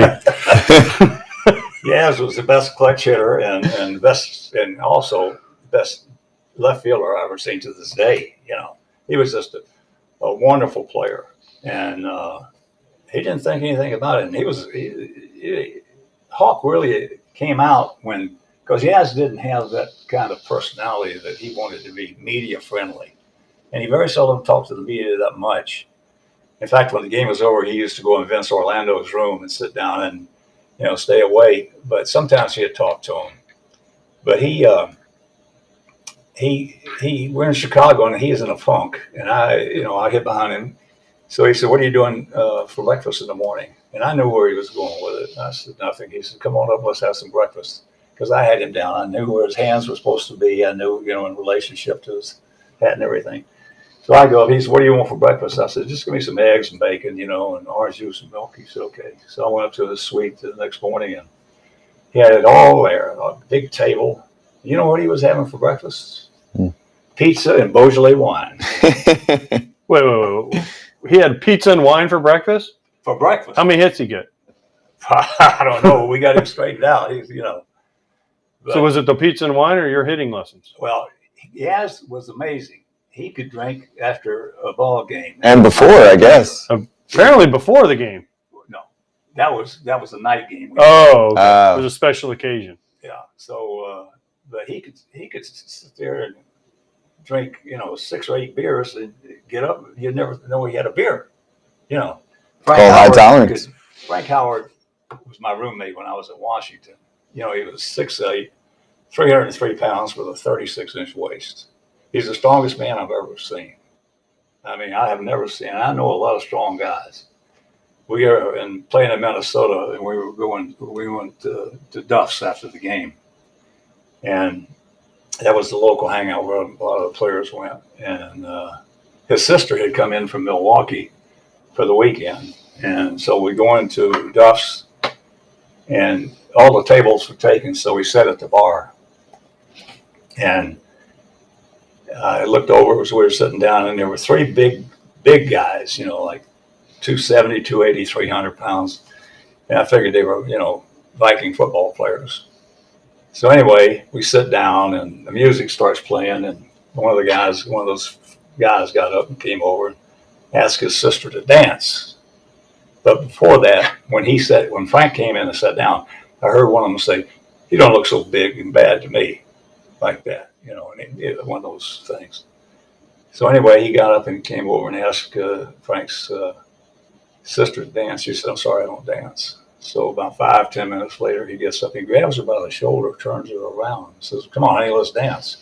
Hondo grabbed him with his left hand right here, picked him up off the ground. Guy had to weigh 270 at least. Slammed him back down in that seat. He said, "Okay, I know what you guys, I've been listening to you." He says, "I'm going to give you one of 2 choices. You either get the hell out of here and we'll break your bleeping necks, all 3 of you." So they looked at each other and they got up and they left the place. And and besides that, he's one of the sweetest guys you ever want to meet. I mean, he was. I talk to him occasionally. He's living right outside of Baltimore, but I stay in touch with some of the guys. Calavito, Rocky lost a leg to cancer. Carlton Fisk is not in good shape. Jim Gentile, he's living, I think, in Des Moines.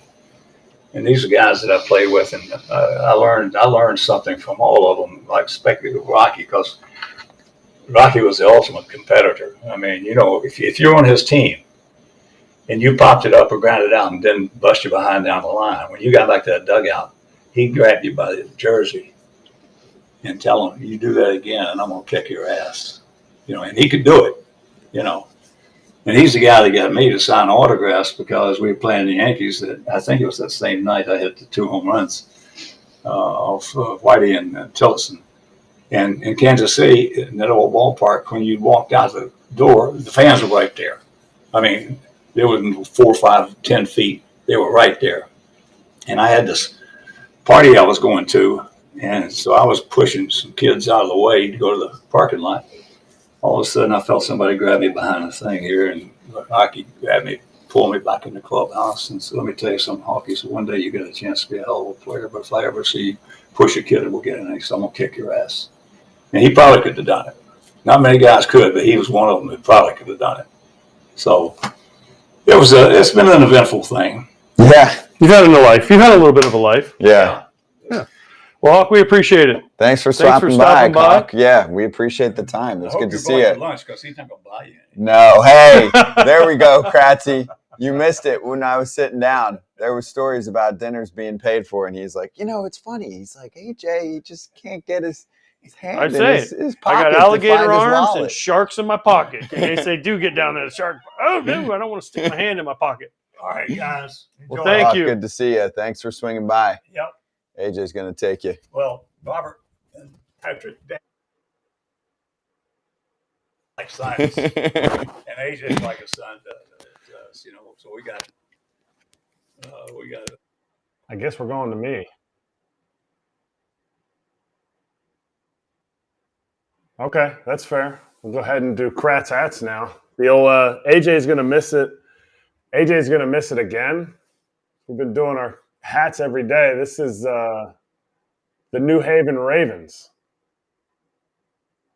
They playing up in New Haven, Connecticut. I got to spend like a day and a half there. It was basically 2 days, but a day and a half, and so I got 3 hats. So you'll be seeing a couple more of these. I've only worn one before, but AJ's probably the only one that really knows anything about this.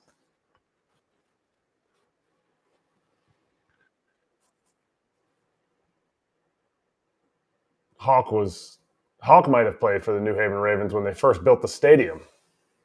He is like an absolute encyclopedia. Right, Scotty? You got me? I got you. Hey, what's going on? All right, we're back.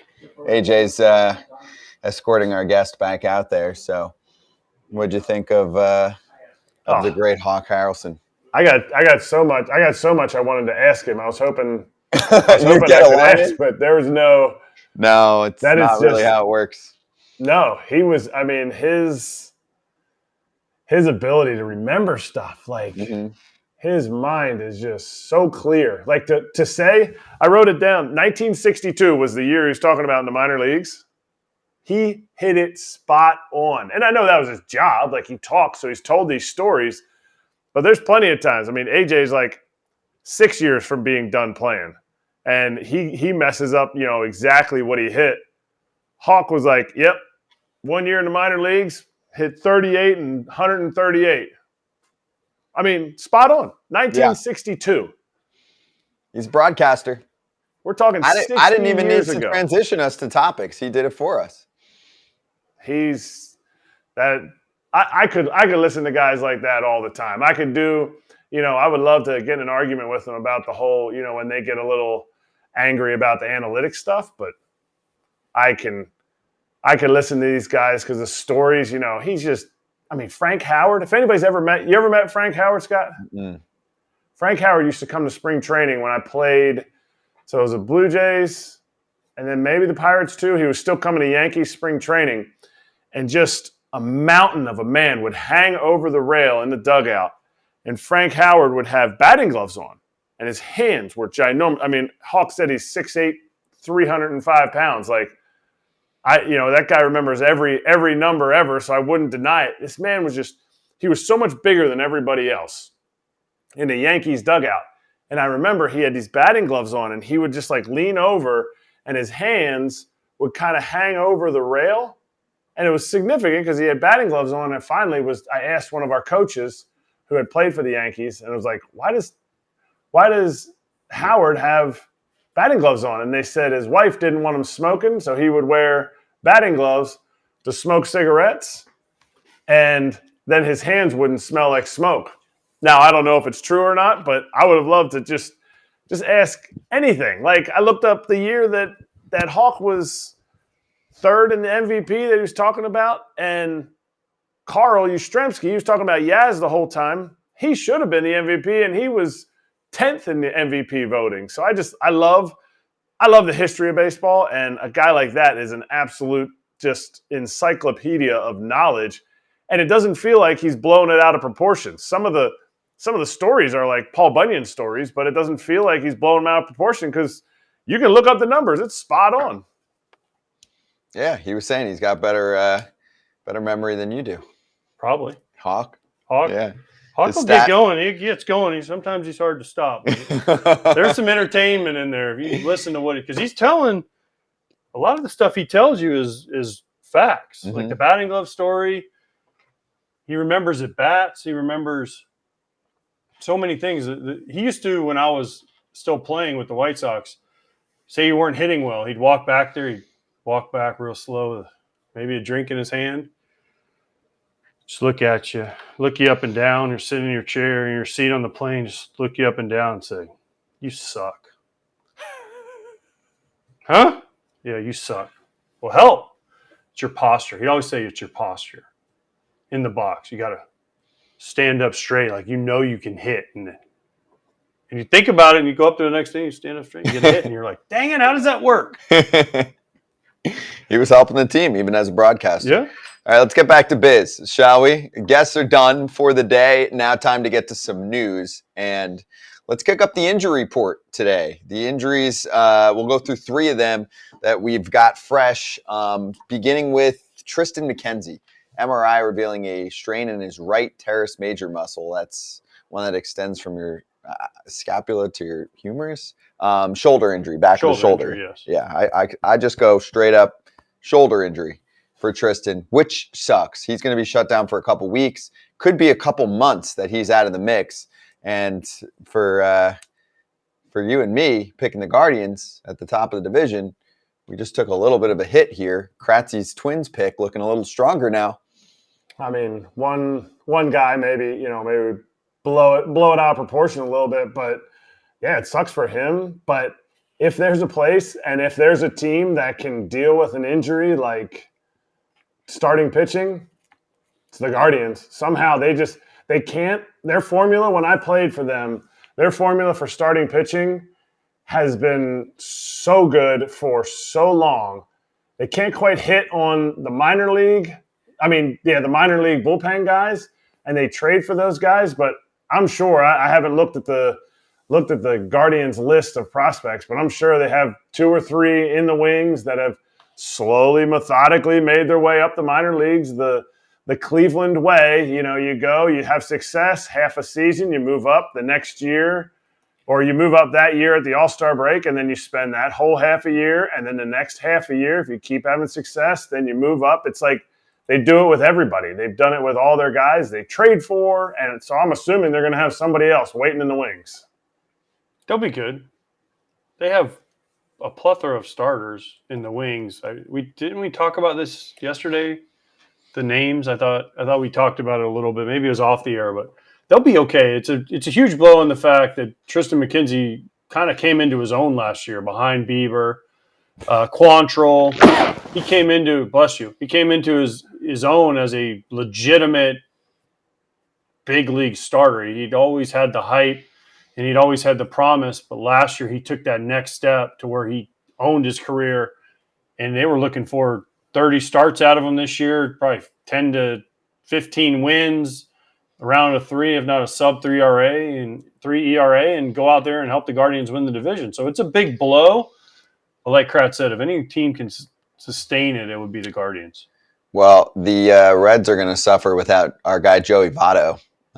he made the announcement on his own that he's going to start the season on the injury list. So he's coming back from that surgery he had last August on his left shoulder and his bicep. And apparently it was really bad when they went in there. They were like, oh, wow, that's probably why you're struggling, dude. So he's going to start in AAA on a rehab assignment. The best part of this whole thing is he announced it himself. Not the PR team for the Reds, not David Bell, the manager. Joey Votto, I think on Instagram or Twitter, said, "Yeah, I'm starting the year on DL. See you guys in, what is it, Louisville? They're AAA?" Not Nashville. Nash. Right? No, I thought it was Louisville. Oh, is it Louisville? It used to always be Louisville. It's Louisville. Yeah. The Bats. I can't even imagine having enough power in an organization to say, "Hey guys, I'm announcing this, not the team, just me." Well, it's Joey's world, especially when it comes to that team. I mean, they're going to have a tough season. There's no doubt. Yeah, Bean burgers. Bean burgers will help. Bean burgers in Louisville. Google it, okay?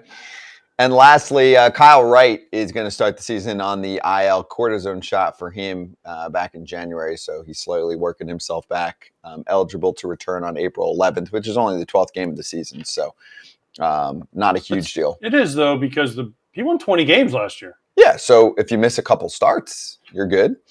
Yeah, but does that mean they bring back Soroka? I know the other guys they name, but can Soroka get Jared back? Schuster, Dylan Dodd. Schuster and Dodd. Sounds like a law firm. I feel like Kyle Wright is a bigger thing than, even though it's only a few games. If it is only a few games, but still, the Braves are in a tight division, and every game is going to matter for them with the Phillies and the Mets, and you want to win the division. So I think this might be out of all the three we named, probably the biggest one. If it's a lingering issue because of the shoulder. If he misses, let's say, 3 starts, and again, he won 20 games last year. Mm-hmm. So that's 3 wins the Braves might have been counting on. They can't win the games without him? No, but you sure like having a guy that won 20 last year out there. if we start playing the wins game, that's not my jam. How many wins you like put losers? Up? No, I just don't look at the stat that much anymore. I mean, these guys aren't going long enough. You don't look at team wins at the end of the season? Team wins, okay. yeah. How do you get the team wins? Braves can good score starting some runs. pitching. Yeah, they can score some runs too. I think they'll be okay. If it's 3 starts, you really think it's going to be that big of a deal for What the if Braves? it comes down to 1 game and that was one of the starts? Yeah. I mean, we can talk about that with a variety of injuries throughout the season. Saying it's a bigger deal. Mets are going to probably lose 4 or 5 games out of their bullpen that they wouldn't have lost. Agree? Agreed. Yeah. It's a big blow too. Yes. Kratzy, your thoughts? I mean, you said we're not going to talk about the wins thing. It's kind of like Hawk talking about the RBIs. Like, an RBI really matters because that's an actual run. I know analytically the value of going from third to home is the same as going first to second, but AJ can attest to it.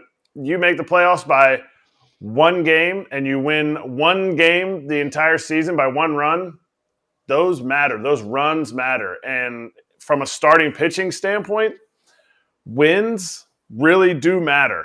And I'm not saying that they're so important in a statistical standpoint. I'm just saying if you watch Kyle Wright pitch, he wasn't the Spencer Strider type of pitcher in the sense where it was just cheese, breaker, cheese, top of the zone, breaker. It was a lot of, he was able to mitigate the games. You give him a 4-run lead, he was able to not just win his game by, he might give a run here or there, but he's going to go deeper in the game.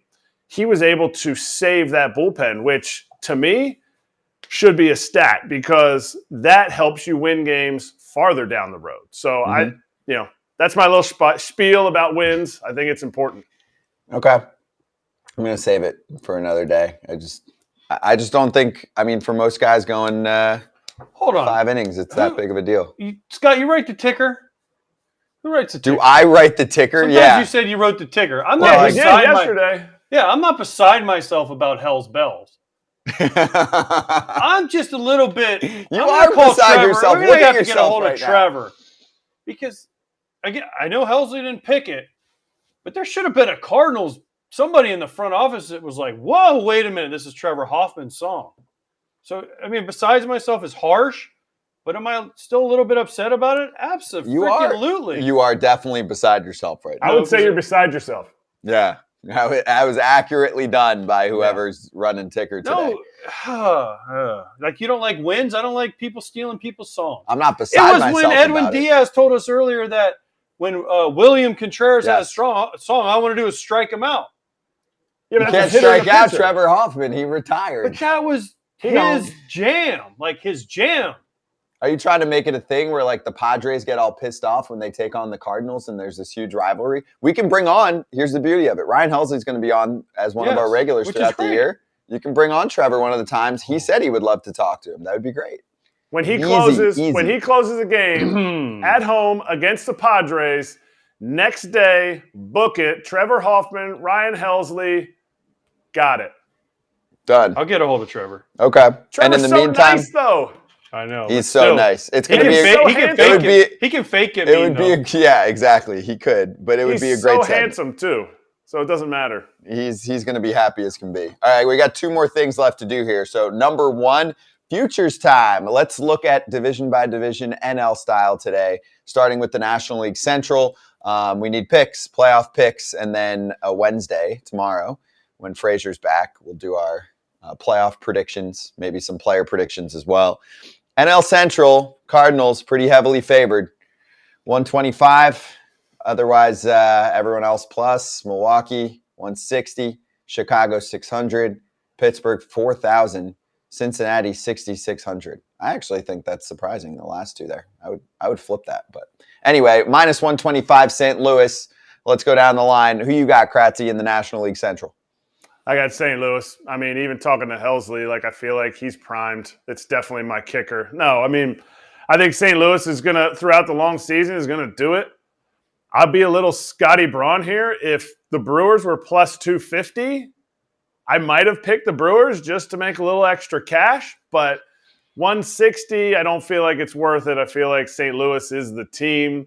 And Chicago at 600, I might get a little $50 piece on Chicago at 600. I don't hate because I can't just keep picking at whoever was in the playoffs last year. I had Claudia looking it up.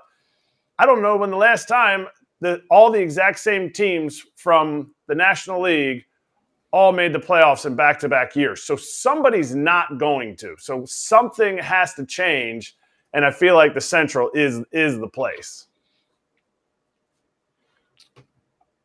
I got the Cardinals. I argued with you guys about the Cardinals and their rotation. We had Katie Wu on. We had Ryan Helsley on. I just don't see – there's too many ways they make the playoffs versus too many ways of them – or not enough ways of them not making the playoffs. It's easy. They have the best lineup. They have the best bullpen for me. They have a strong starting rotation, but not the best one in the Central. Okay? But unless – disaster happens. You lose Arenado, you lose Goldschmidt, you lose Contreras, you lose Nootbaar, you lose O'Neill, you lose everybody on their team. I just don't know how they don't win this division. Yep, clean sweep. I got the Cardinals. And part of it, like Kratzy said, is for money purposes, I'm not tempted enough by the plus 160 on Milwaukee. That's not getting me excited. Plus a little bit of, I think, and also in my mind, is just a complete collapse Milwaukee had last year. And they really didn't bring in anybody to... They've got some good young hitting prospects. But they're young. Yeah. Sal Keston Frelick, Hiura was supposed to be a good young Bryce hitting Terang. prospect, and they told him to hit the bricks. Yeah. Right? Well, that happens. It Sure. does, but you just never know. No, Prospects I'm with until you. They're suspects or still prospects. Yes, I think the Brewers are, in my mind, a clear-cut number 2 in the league. I do. But, I can't go against St. Louis either. So I'm with you. Clean sweep. Next, National League East. Atlanta plus 110. The Mets are at plus 170 to win this division. Philly's at plus 300. See, that's the number that starts to get interesting for me. That's why I picked the Mariners at that number yesterday. Miami plus 4,000. And Washington, heavy liability on Vegas. That's the biggest liability for MGM's odds here, is the Washington Nationals at plus 25,000. I'll start. Braves for me. They win the division every year. I still think consistently between what they have on offense, which is plenty, what they have in their pitching staff, even if it has its holes. There's been years where we've looked at their bullpen, we've looked at their starting rotation, we've picked at it. They've still won the division. They've got young players that are going to get better.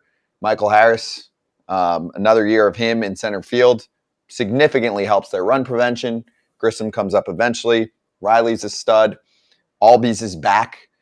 Acuna's back, and I say that because, he played a good chunk of last year, but he was hurt. His knee was messed up. I think he'll be much better this year. So I'm good with Atlanta. Yeah, they're weathering some injuries already early on, Raisel Iglesias, but Atlanta to win this division for me, I'm not saying easy, but I do think they win the division by, let's say, 3 games. What do you got? I'm going to steal Kratz's thunder because he's going to pick Philadelphia.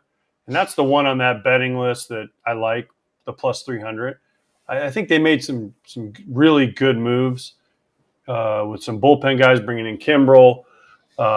Gregory Soto from Detroit is a huge help at the back end of their bullpen. And let's not forget, this team went to the World Series last year and lost in 6 games. So they know how to win in big moments, and they have Robbie Thompson for a full year. I don't know. In my heart of hearts, I don't know that they can do it. But if I look at that list, that's the team that stands out and says, man, if I'm going to put $100 down, Philadelphia is the team for me, just because I think they're due to win the division. Mm-hmm. That's a good one. Yeah. I mean, I guess you did steal my thunder. I have Philly. That plus 300 on Philly is so hard for me to not choose. Like, it almost feels, especially when you talk about having Topper, we talk about Tito Francona in the Central.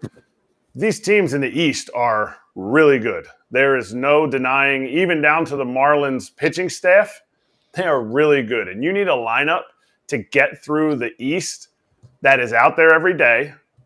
On the field, yes, Rhys Hoskins was out there every day, and losing him is going to be a big hurt, but the majority of the good pitching will be right-handed as far as starters, so they're going to give Derek Hall a shot as a left-handed hitter there. But the team has to have a lineup that is suffocating. I used that with Helsley earlier, and I think the Phillies are that team, and the guys who maybe you wouldn't think are suffocating in a lineup, like a Stott, like a Marsh, maybe even sometimes like a Bohm, they can all still hurt you in different ways. They've learned to win. And I'm a big, big fan of, who won last? And they're going to keep doing it. Like, you got it. Like, you're the Braves. I get it. You have a solid core. You re-signed everybody. Everybody's on an extension there. Like, I think even AJ got an extension from the Braves, and, he hasn't played for them in 6 years. But you're sitting here going, man, this team is just – the lineup is so deep, and they're always out there. They're not like a platoon lineup. So who you got is who's going to go out and get it. So I love the Phillies at plus 300. For the record, for me, I'm not touching this division with my money. There's just too much going on. You're giving it to me to touch. Yeah, you guys can have fun. There's other divisions I feel much more comfortable with.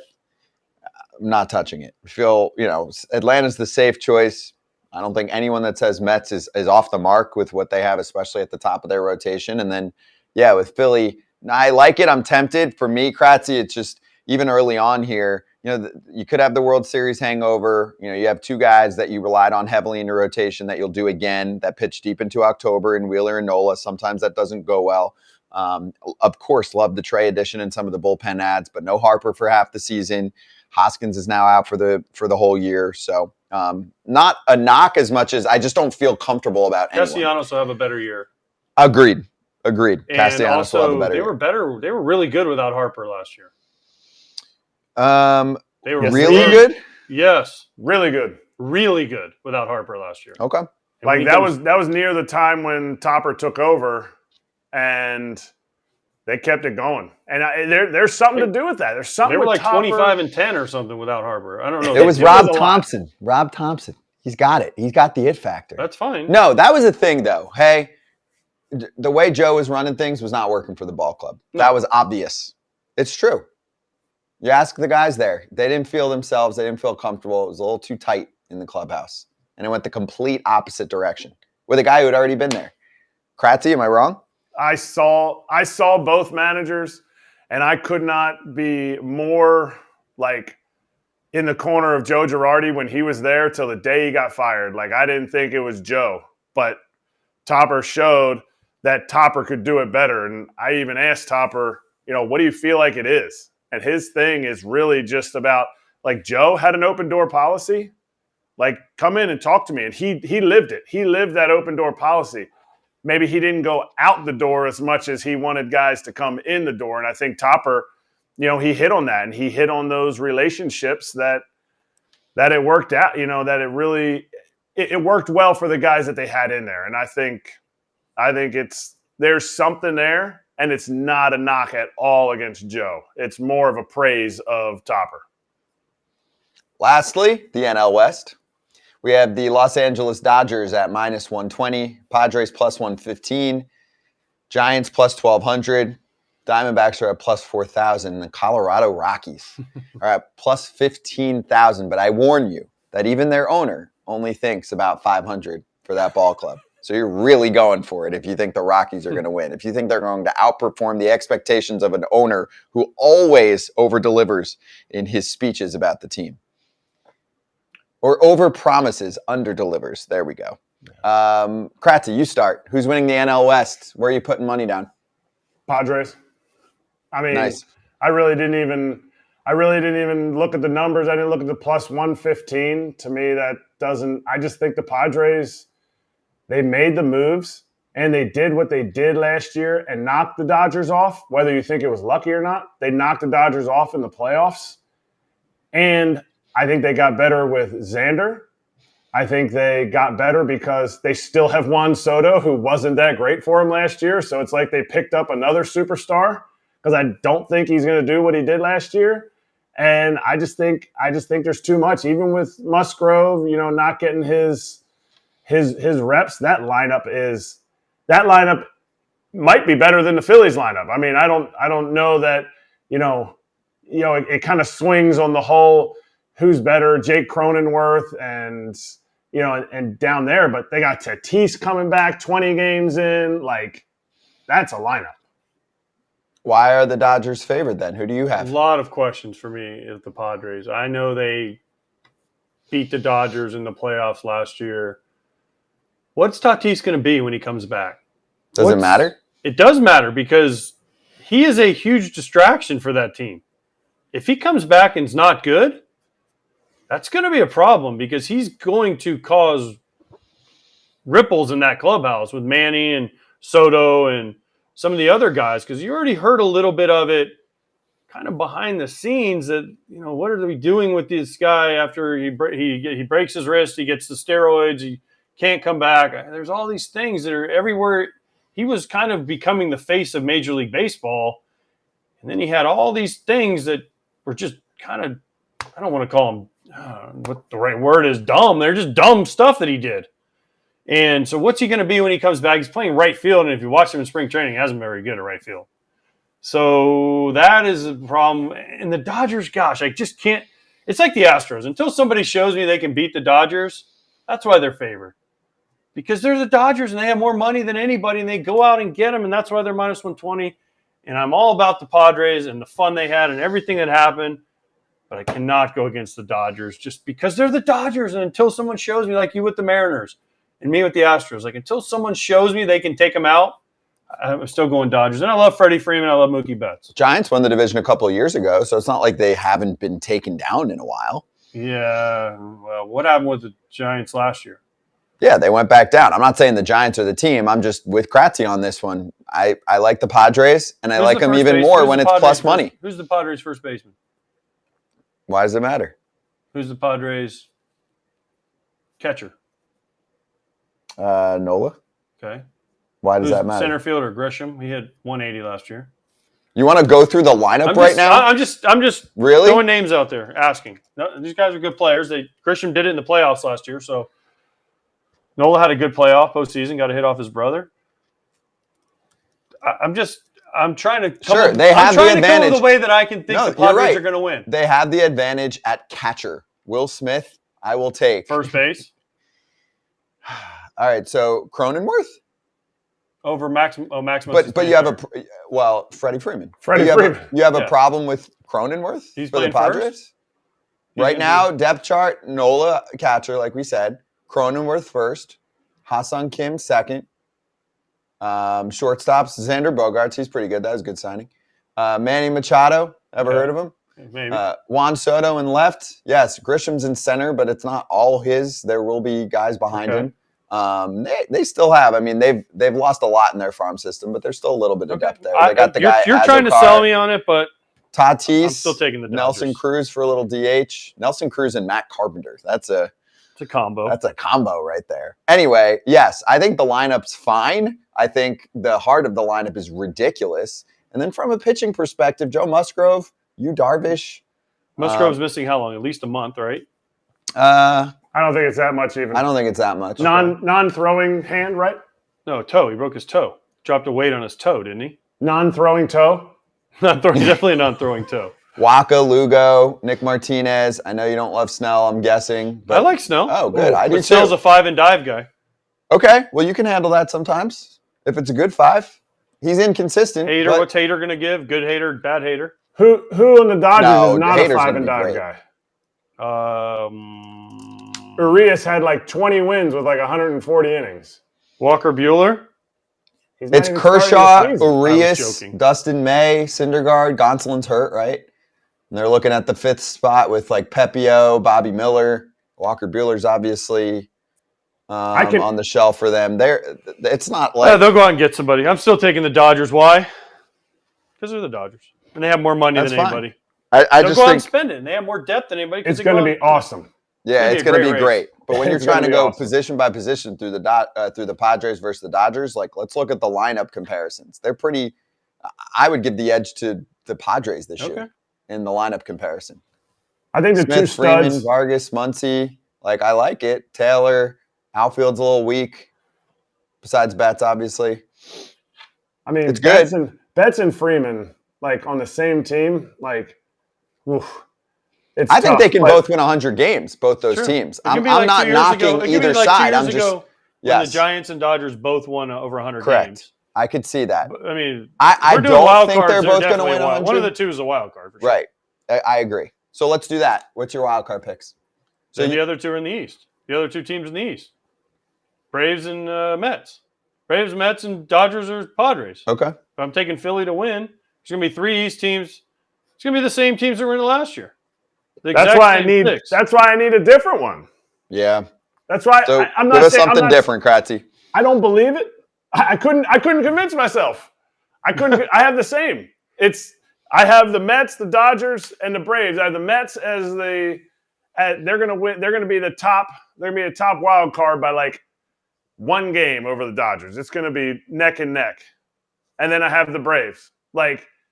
But that is such a crapshoot. But it's all the same teams. And I just feel like who is going to be that team? Is it the Cubs? Is it, are you putting $10 down on the Giants to make the playoffs? I don't know. Mets, Dodgers, Phillies for me because I didn't have Phillies win the division like Kratzy. But we 6. all have the same teams. I was like trying to convince myself to go Milwaukee, but I'm really only looking at Milwaukee in the division. Kratz, can you answer that phone, please? Yeah, who's pissed so off? Brutal. That's so who brutal. has I put a home the phone on mute, and then one of my kids hit the phone. Like, who has a home phone? We don't even use the home phone. we have it. Really needs to get a hold of you. Security reasons. We have security, like a security system that's on the landline. So I'm so heated. I'm heated under the collar right now again. On that note, let's do slap hands. Watch and listen.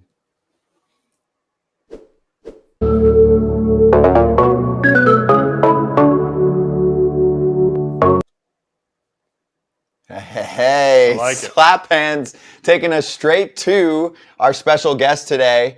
Josh from JS9 Innings does a great job running his account on Instagram, and we're thrilled to have him joining us right now. First off, Josh, how you doing? How'd you like the show today? The show is always amazing.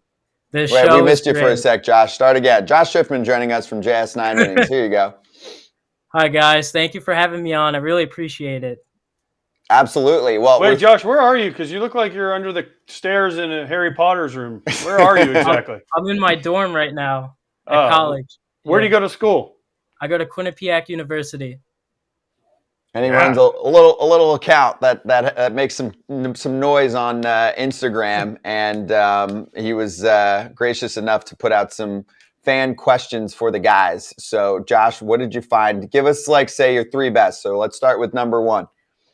All right, so AJ and Erik, have you ever called for a picture to hit a batter? And if so, which batter and why? No. I'll go first because AJ is probably trying to go through his whole Rolodex of when it happened. And I have to tell AJ he should have known you were in your dorm room because that's dorm furniture, but he didn't go to college, so that's like the Costco of dorm furniture right there. The one that comes to my mind, we actually didn't hit the guy, and I got berated for it.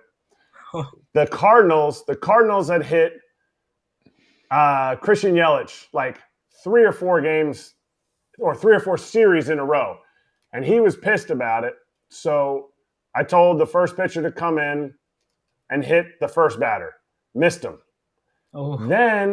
So I'm pissed.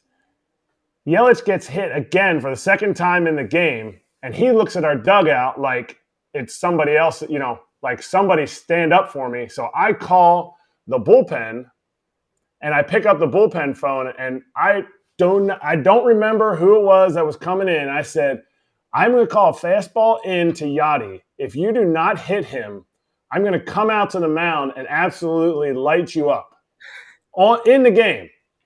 And it was our bullpen coach, and our bullpen coach, Lee Tunnell, goes, okay. And he hung up.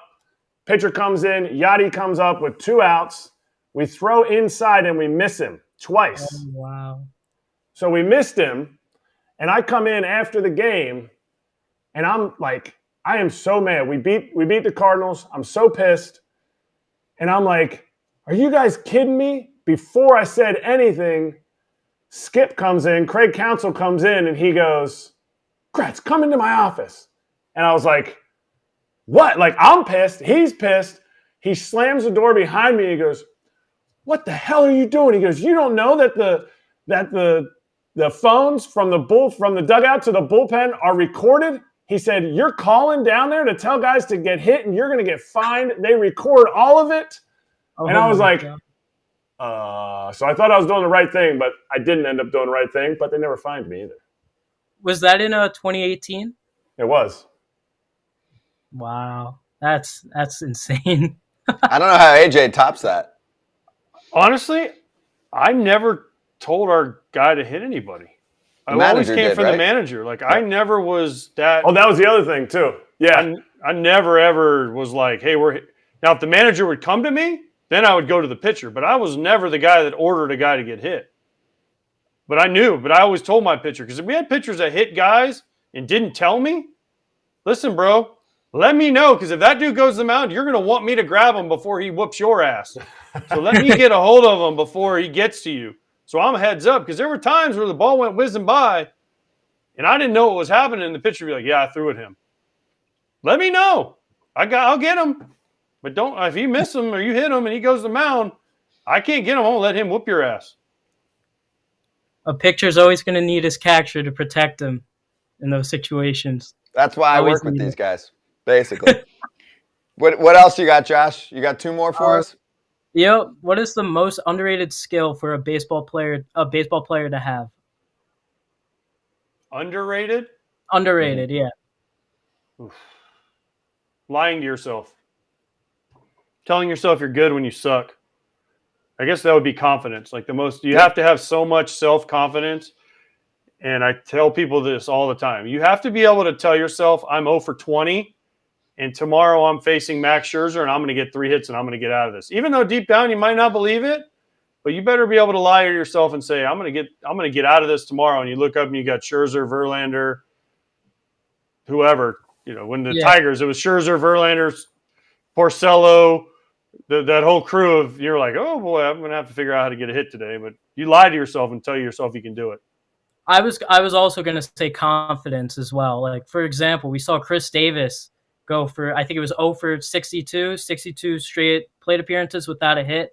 Obviously, he was getting into his head, He wasn't able. He was striking out all the time, but then he finally got that hit. You gotta have confidence to step in that box and do your job. And unfortunately, it can take a toll on some players, as we've seen in the past. But as a player, you gotta have confidence. Kratzy, what do you need? What's underrated? Man, I mean, yeah, my answer was going to be that you're not as good as your best days and you're not as bad as your worst days. It's not really even a tool.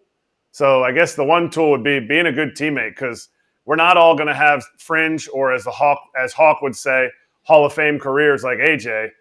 If you're not a good teammate, because you're the majority of the people who are just not quite that good to always stay, you're going to make a miserable short career if you don't, if you're not able to like connect with your teammates. Yeah. And what do you got last for us, Josh, before we say goodbye? Give us one more. Is there a better time to hold the World Baseball Classic, and are there any ways to improve the WBC? Go ahead, Kratzy. No, I think when they're doing it is perfect. I think you're just never going to get everybody. You have it in the middle of the season, I think you'll get less players. You have it after the season, you're going to get nobody. I mean, that's like, the only thing I would change is I'd love to see a 3-game series in the final. The last game, this year would have been Japan and US. I would have loved to see in a 3-game series. I think that would have been as good as all the games were. I just wanted more games. So that's all I agree. needed. Yeah. I think it would have been cool in the semifinals if they did like you have to win 2 games, and then possibly even in like the final you have to win 3 games out of 5. That'd be pretty cool, I think. Here's the problem.